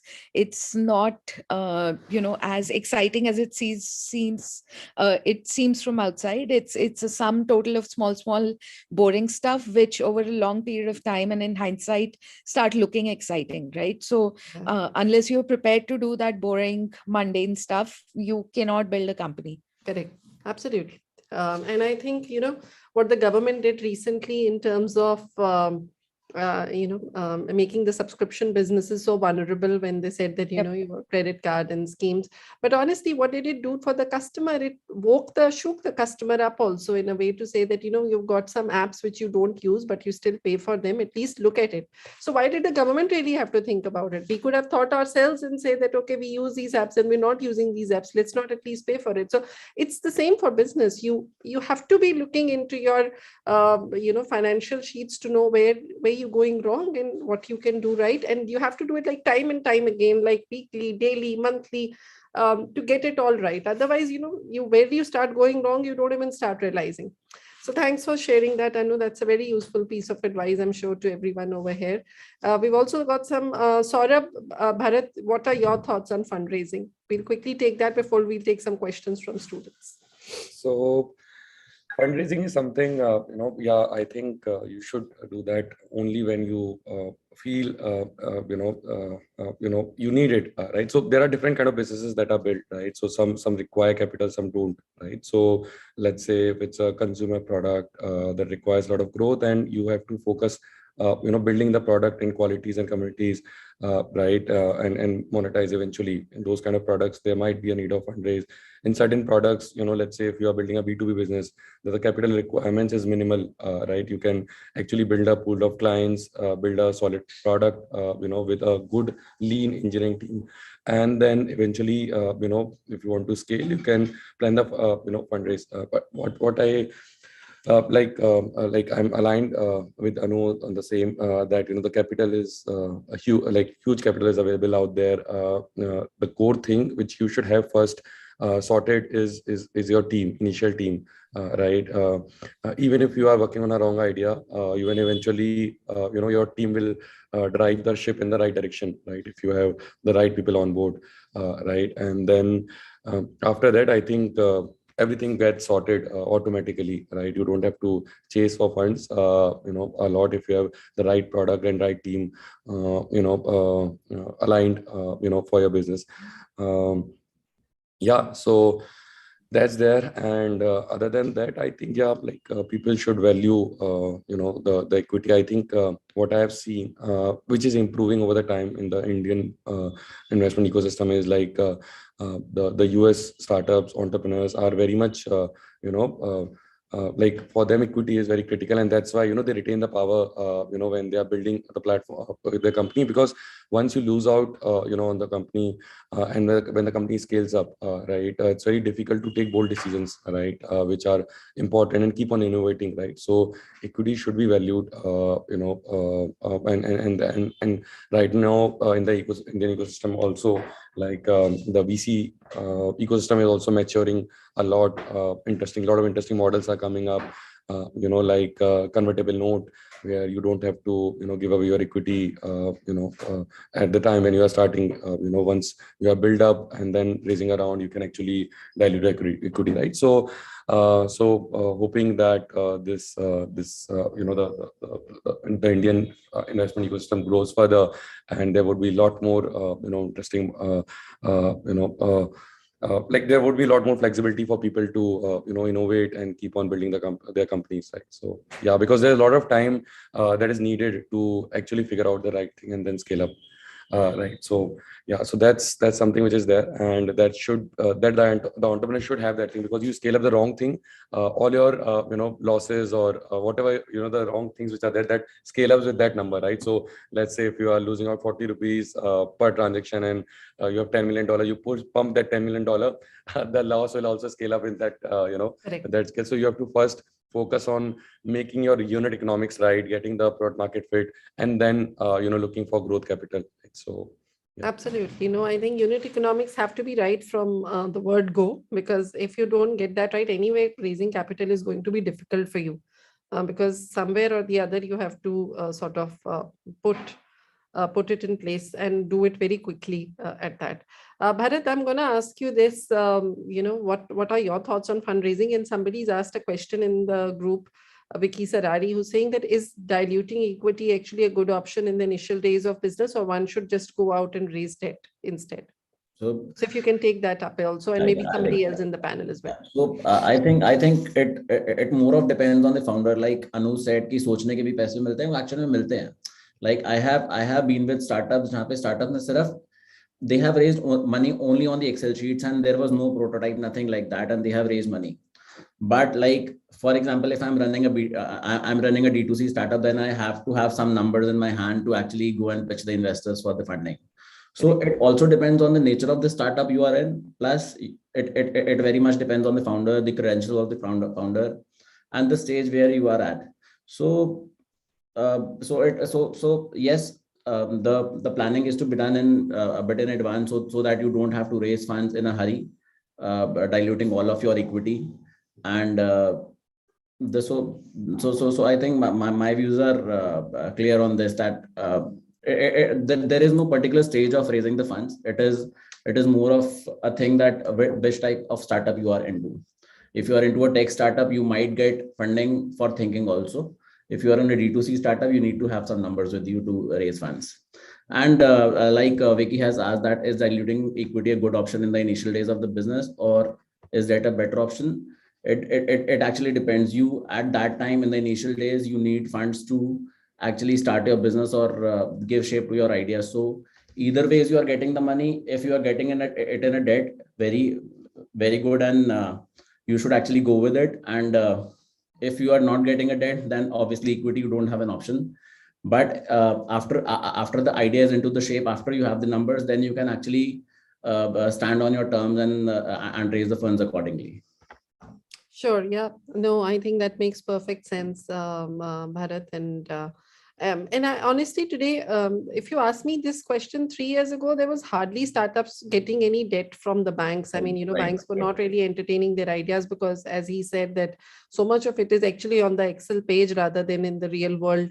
Right. So it was the VC capital was important. But now, since the VC world has become so structured and it has become so large, that there are a lot of venture debt companies. So other than banks, you can actually go out and reach to venture debt companies and raise debt if you feel that capital is not really, or diluting your equity is not something that you want to do.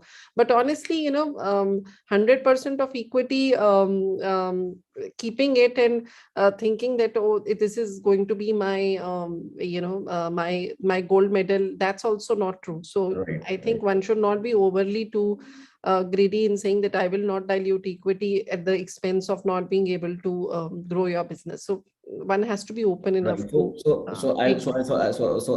I have something. So like we have heard that in the initial days of Paytm, Vijay Shekhar Sharma actually diluted 40% equity for 8.5 lakh rupees. So and what is the valuation of Paytm today? Everybody knows. So Yeah. it is also on the investor that they also lay off their equity as soon as they know that the founder is generating some value out of it. So yes, you can get a debt on the convertible notes. As Sora mentioned, there are multiple instruments on which you can have the funds, like iSafe notes, the convertible notes, which will later on dilute our equity. So you can go with either option. Yeah, absolutely. So, we also have a question that, has COVID changed entrepreneurship mindset for good? So just to sort of answer it, Chavi, I would say that what has really changed is the job market during COVID. And it changed so fast that there was no option for people, one, to look at not looking for a job, but instead sort of dabbling with entrepreneurship, because anyway, jobs were hard to find. In fact, a lot of people lost their jobs during COVID. And I think, secondly, what it has done is, when something happens like this for 2 years, and a new sort of world starts appearing, which is what has started happening for COVID and entrepreneurship. But at the same time, I would see, I've been interacting with startups even in the pre-pandemic years, and I can tell you there was there was a lot of fundraise happening there, but very little. Sometimes I would say the startups were not very frugal. Today, I see them becoming so frugal. With the way they operate, they're so tight on their finances. I mean, from day one, they're calculating their customer acquisition costs. It was honestly not being done in the Paytm days that Bharat is talking about. It was okay to spend a lot of money on customer acquisition, but today with D2C model becoming so important, companies, startups are becoming far more aware about what CAC, what TAM it is that they're trying to address. So that all is extremely important, which has changed, I would say, dynamically in these last 2-3 years post COVID. But yeah, of course, happy to see what panel has to say about it. Anu, any comments or Bharat? I think what it is normalized most is remote working, and that has expanded job market, definitely a lot, because there are two things that have happened as a result of it. One, a lot of talent sitting in tier 2, tier 3 cities, remote locations. You have access to that at a reasonable cost. They get the benefit of being in their hometowns while working. So definitely that has opened up. Second, what it has also opened up is a lot of your gig workers, creator economy or gig workers, right? A lot of part-time talent, people working on multiple gigs. Like I'm starting up now. I've got the best talent which is available to me, say 4 to 6 hours a day.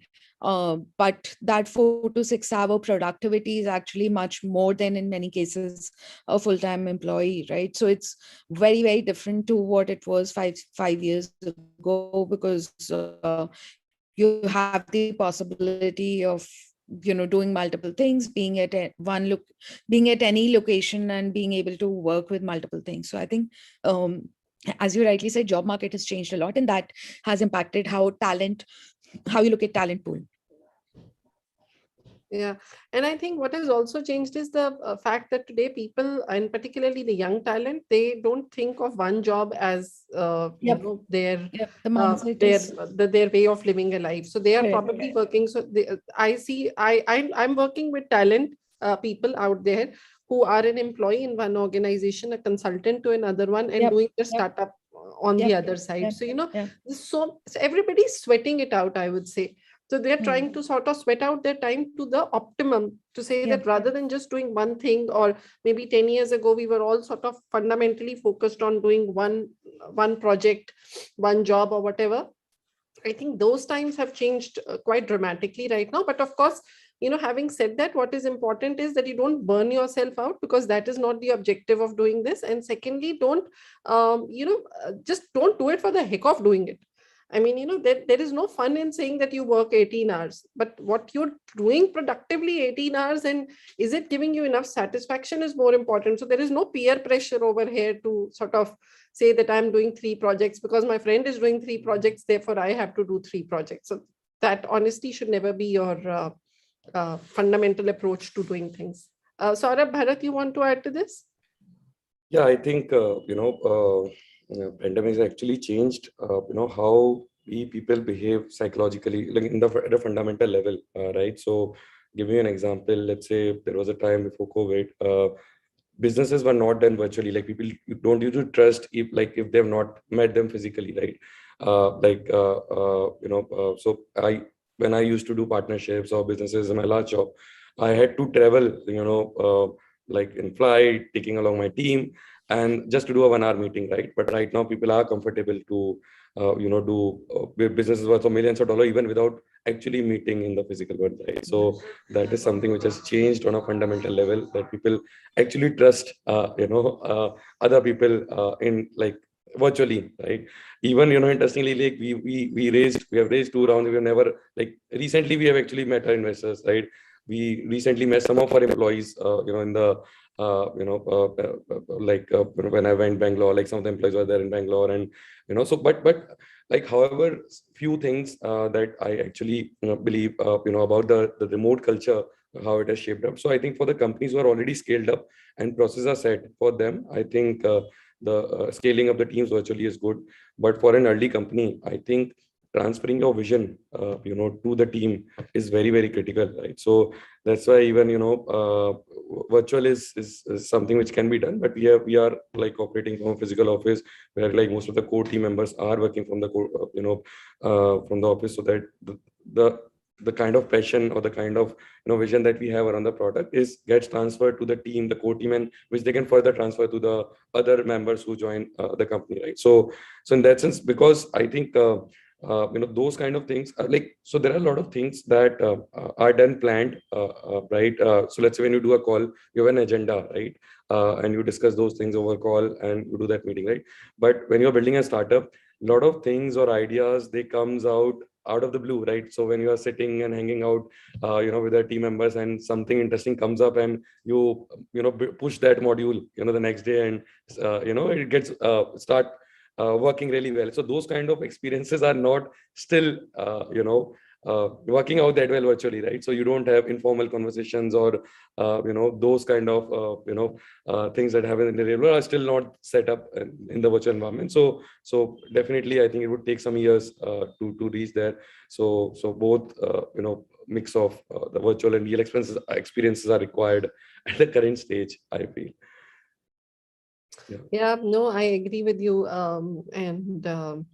It is something to look for, this new sort of work regime that is likely to emerge. It's something I'm quite looking forward to, because, the way employers think is going to be very different in the times to come. And there is going to be a far more, eventually far more return on time and return on your investment when it comes to talent.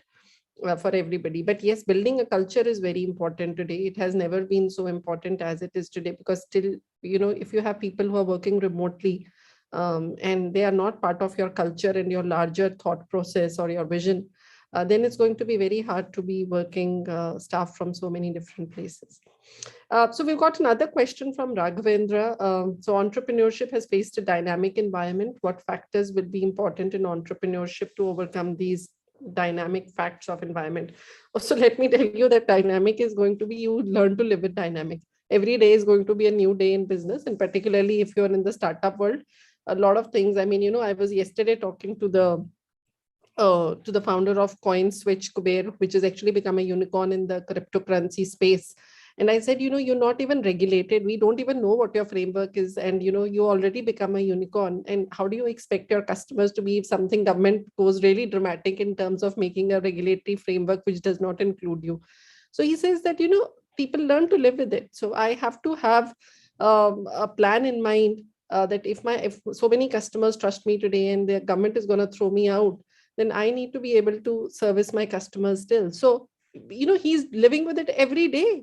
So imagine that. And I mean, tomorrow Saurabh might decide that on his gaming platform, I'm going to put a cryptocurrency, and people are only going to buy whatever products or things they want through that cryptocurrency. And the government doesn't like it. He lives with it, he has to work an idea around it. I mean, look at Russia today. They banned trading for so many billionaires in their country. US has banned them to trade in New York stock exchange. They live with it, and you have to work your way around it. So I think that is what entrepreneurship largely is. You push the wall every day, and you try to figure out, now this circumstances has come to exist today, and how am I going to beat it? So Saurabh, Bharat, you had such circumstances. How you found your way around these circumstances, and how often do you get into such problems? We actually go through them on a daily basis, and it is only the problem solving nature of a founder or an entrepreneur is what that pulls them out of those the dynamic movements in the environment in day-to-day activities. So the research and the problem solving capabilities, I think, are very important for every founder if he wants to exist in this dynamic environment. Sorry, yeah, go on. So I actually think that like a lot of founders I think quit up at the idea stage, and and why I like, and I've seen this not just I've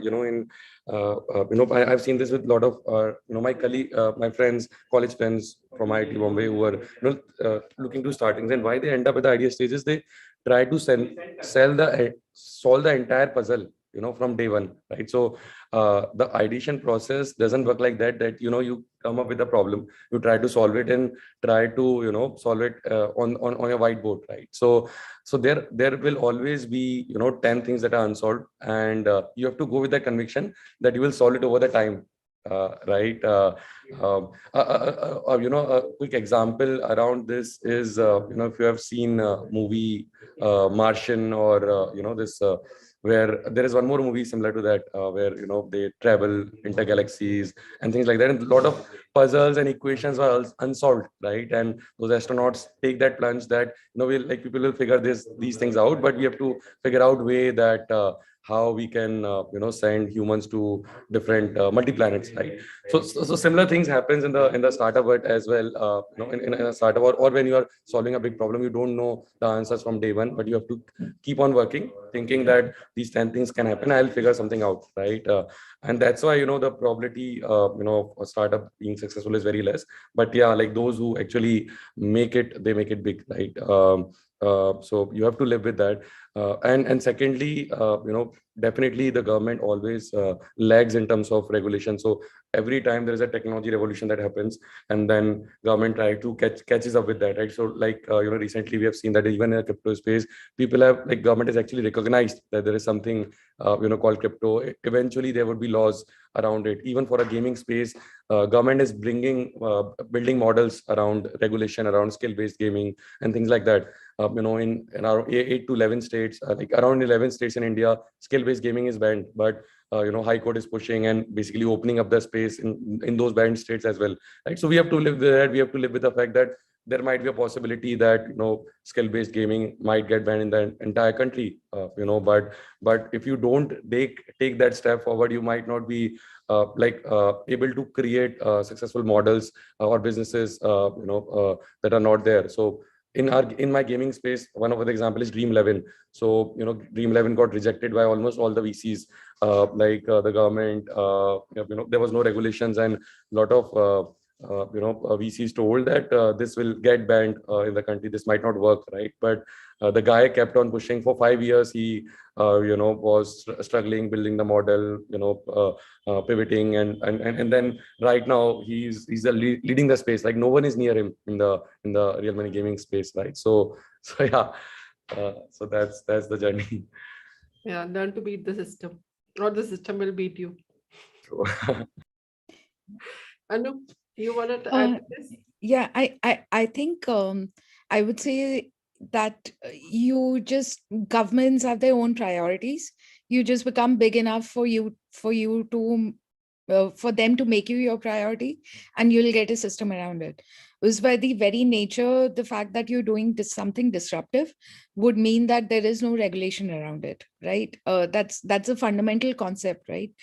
Even when the taxi services came first. So I'll give you, India mein to taxi is not regulated, but I used to live in Singapore that time. Singapore taxi services were regulated, right? So was it in a lot of other countries, New York and stuff. You need to have a cab driver's license and all that. And then Uber and Grab came in, and anybody who owned a car and had free time could become a taxi service provider, right? It was essentially going against the law. But they became big enough that the governments had to recognize and create a regulation around it. And, as Saurabh rightly said, that regulation always lags.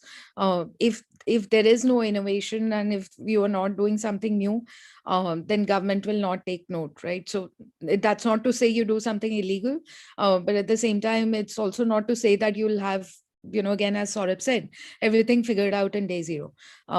So it will happen as long as you think the customer needs it and you're solving that problem. I think regulation will follow suit. Yeah, and I'm seeing this honestly with another category of startups, which are cannabis startups, CBD startups. There again, they are not regulated. In India, you don't know what the cannabis law really is, and that's why. But what really becomes difficult sometimes is to raise capital in such environments. But nevertheless, I've seen CBD startups going out, talking to doctors, talking to hospitals, and still pushing their products out there with them and trying to help the patients in another route. And once the government or the medical ecosystem sees that it works, they'll sort of go for it. So I think sometimes you just have to push the ball and wait for the rest to fall in place. Yeah, and they are you can be in a highly regulated space versus a non-regulated space, right? Fintech, look at that, yeah. So fintech or cannabis, for example, these are highly regulated spaces, where you'll probably gather a lot of bad initial PR also if you screw up at a little point. But then there are spaces like taxi, which is okay, right? So it also depends on which space you are in. Probably if you're in the cannabis space, then you probably need a little more thicker skin than going out against the government on the cap space, right? Yeah, true. And I think, but what I think the larger sort of takeaway for me from this conversation is that these challenges are going to be there. So there is really no need to be fearful. I mean, if Mark Zuckerberg decided to be fearful, he would probably, he has got guts of stone. So every time the government calls him, he's sitting there and, listening to their most annoying questions and still going out and doing new stuff at Meta. So I think that's the way to think about any kind of problems that you may have. Now, one more question that I would have to the panel is, before we, I think, sort of close. Shruti ma'am, do we still have time? Yes, ma'am, we don't mind. I think we can stretch it, say, for 10 more minutes, maybe. Okay, sure. So I think this will probably be my last question to the panel, and then maybe some from the students, if there are any. Now, customer obsession is very big in the startup world, and thinking from a customer's point of view, engaging with the customer is considered extremely, it's considered sort of the law of the land in the startup ecosystem. Now, when we say customer obsession, largely as a startup founder, what do you sort of include within that? What to you is important? And sometimes, you customer cannot always be right. I mean, while usually they say it's always right, but sometimes you have to tell the customer what is right. So, what exactly to you customer obsession is, and how do you sort of build a startup around it? Ritu ma'am, can I just add one bit to this question? Sure, go ahead. And I just want to ask, how okay is it to modify your product because, say, the customer wants it to be modified, or say the policy environment around you wants it to be a little modified? Does it make sense to stick to your original product, or is it okay to keep digressing from that initial idea? Anu, start if you would like to. So I think the best example to answer this question is Apple. When Apple first came up with the iPhone, there were we were used to like $100 kind of $100-$200 iPhone phone, and Apple came up with suddenly $1,000 plus kind of phone, right? So in that sense, if you look at it, honestly, customer never really truly knows what they want.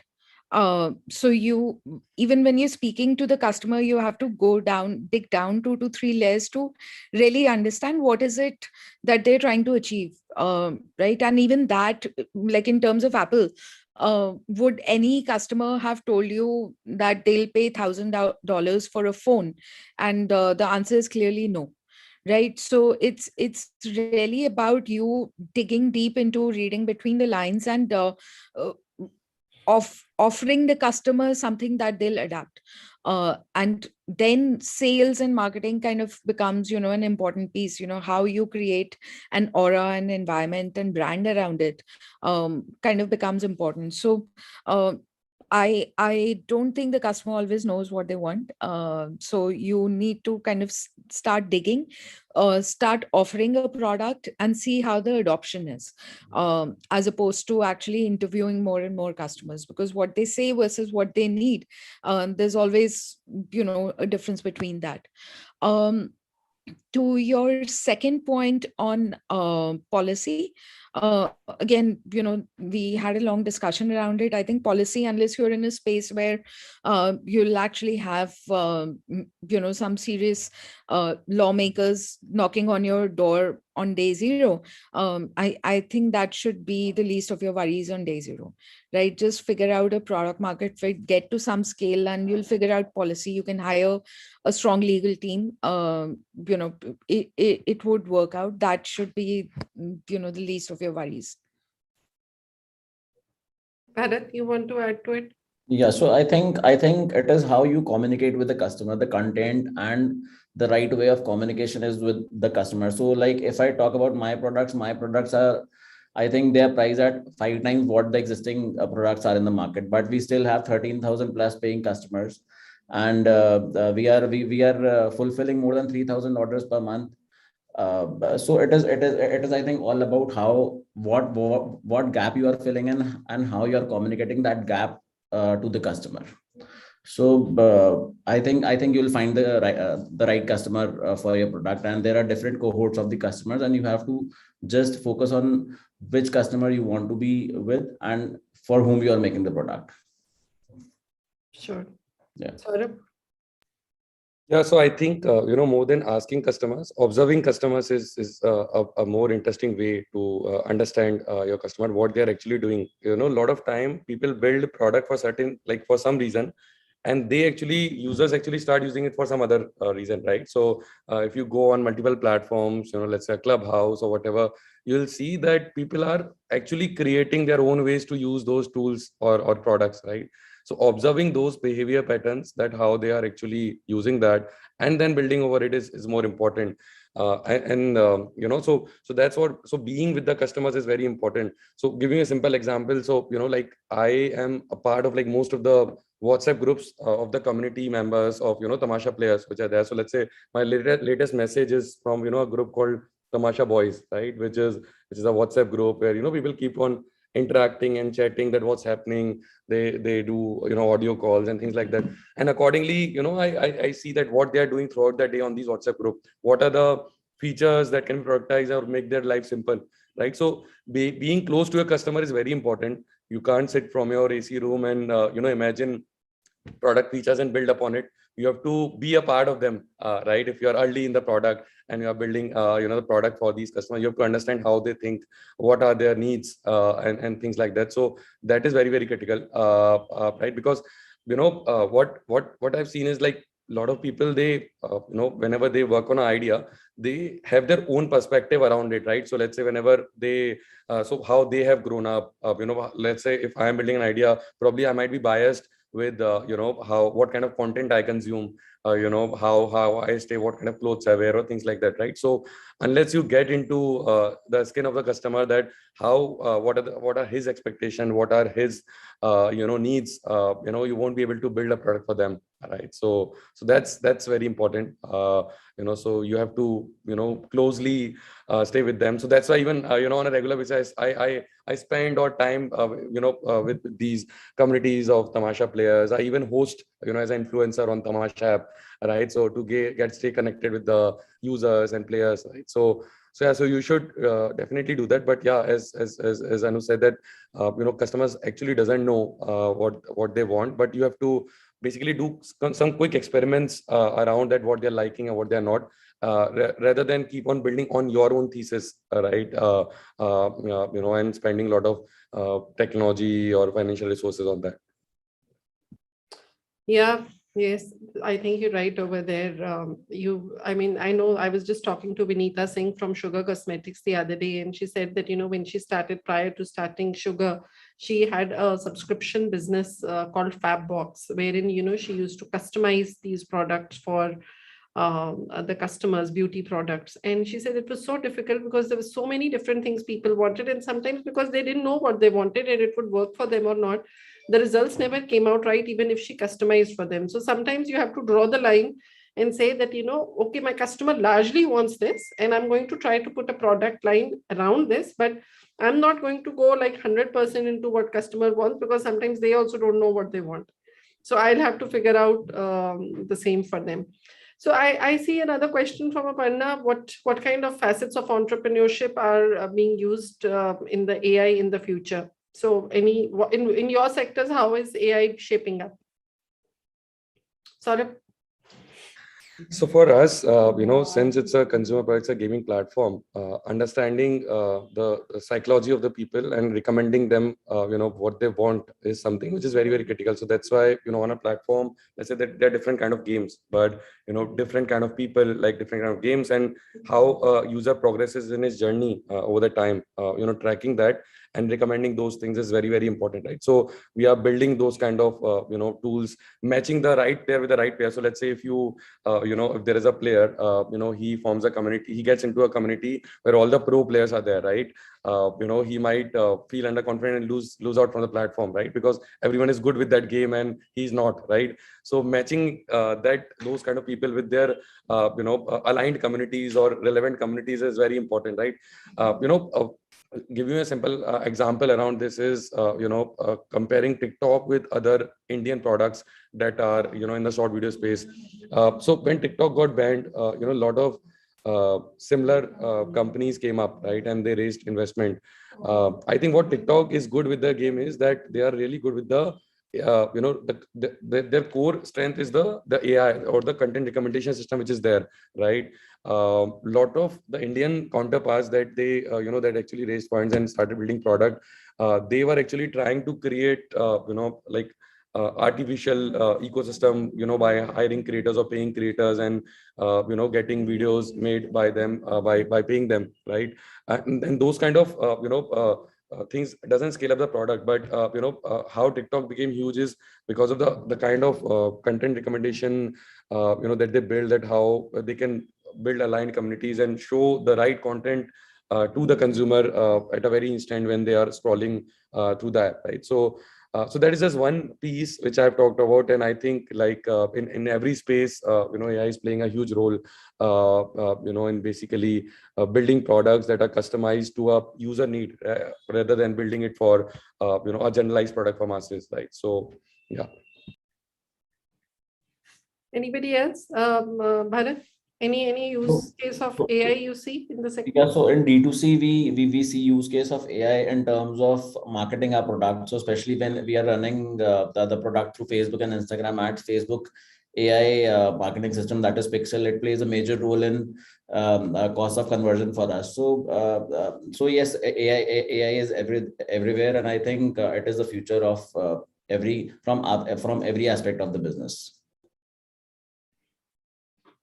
Anu, is your new startup going to have some significant use for AI?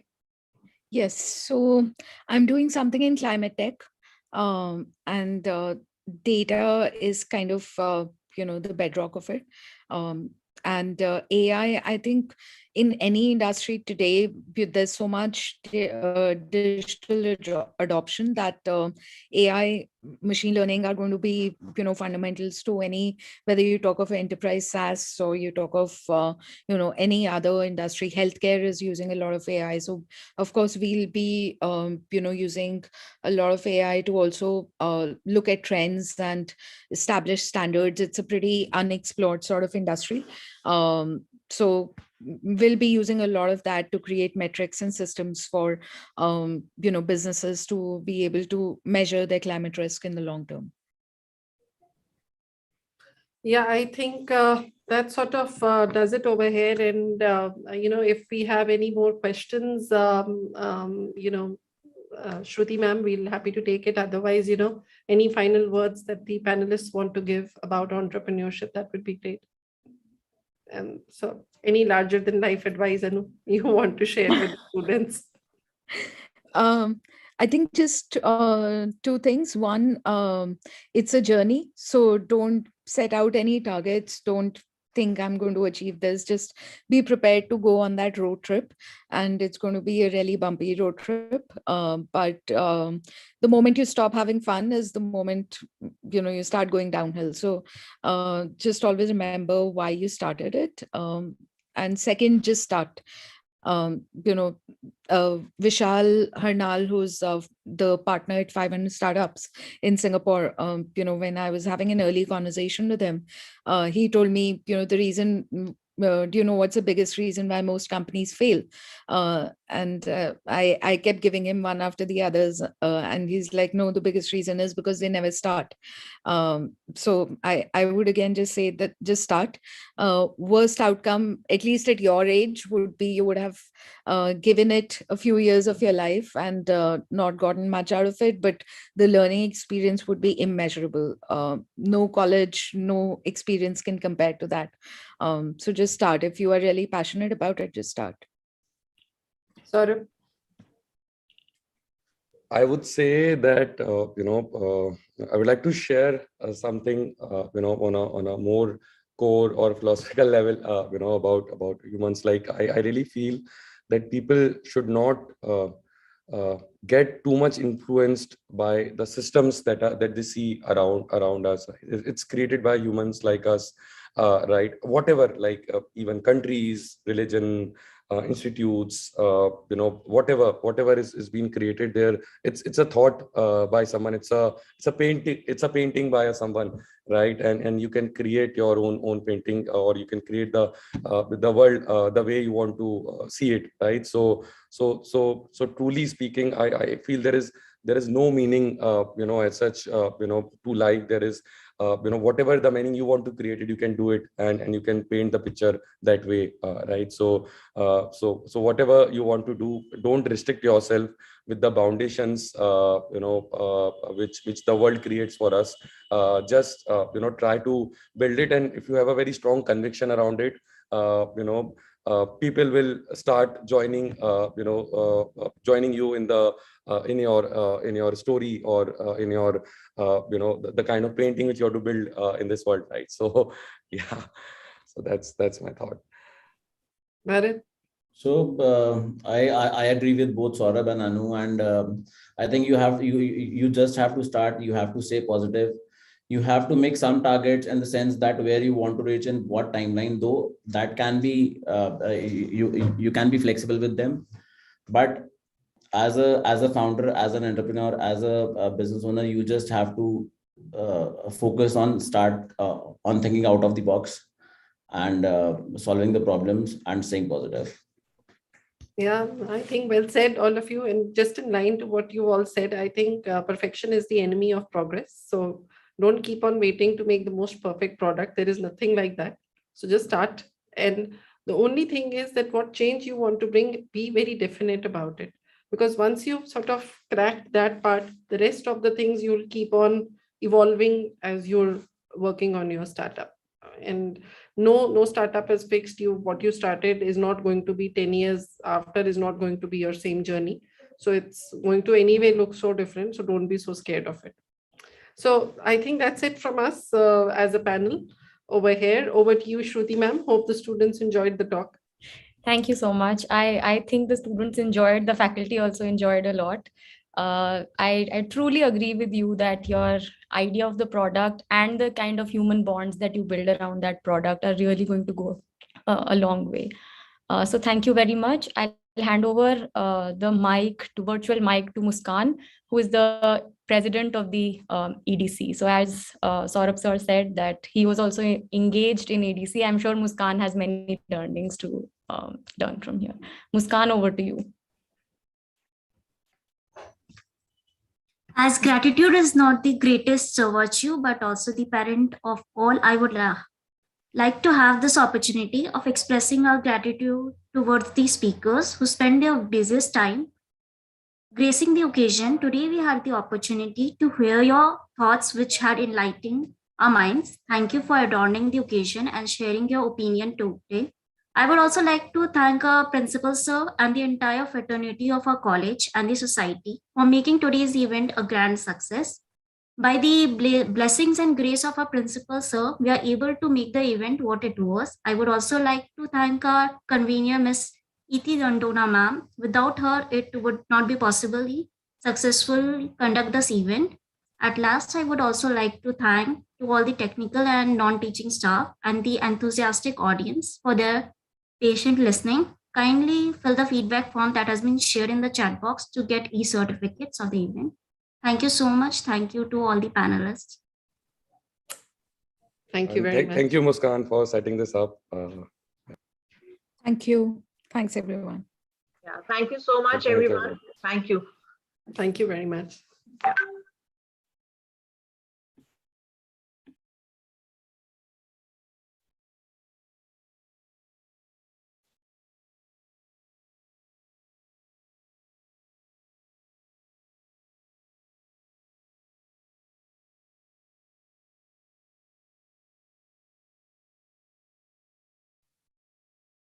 So Vanita, you will take over the platform now. for business plan competition?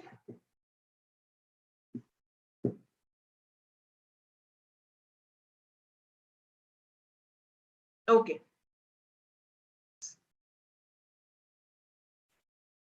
Muskan, have you shared the feedback form? Yes, ma'am. Yes, ma'am. Okay. So all the participants are requested to fill in the feedback form. And we will be starting with the business plan competition. Okay, thank you, everyone.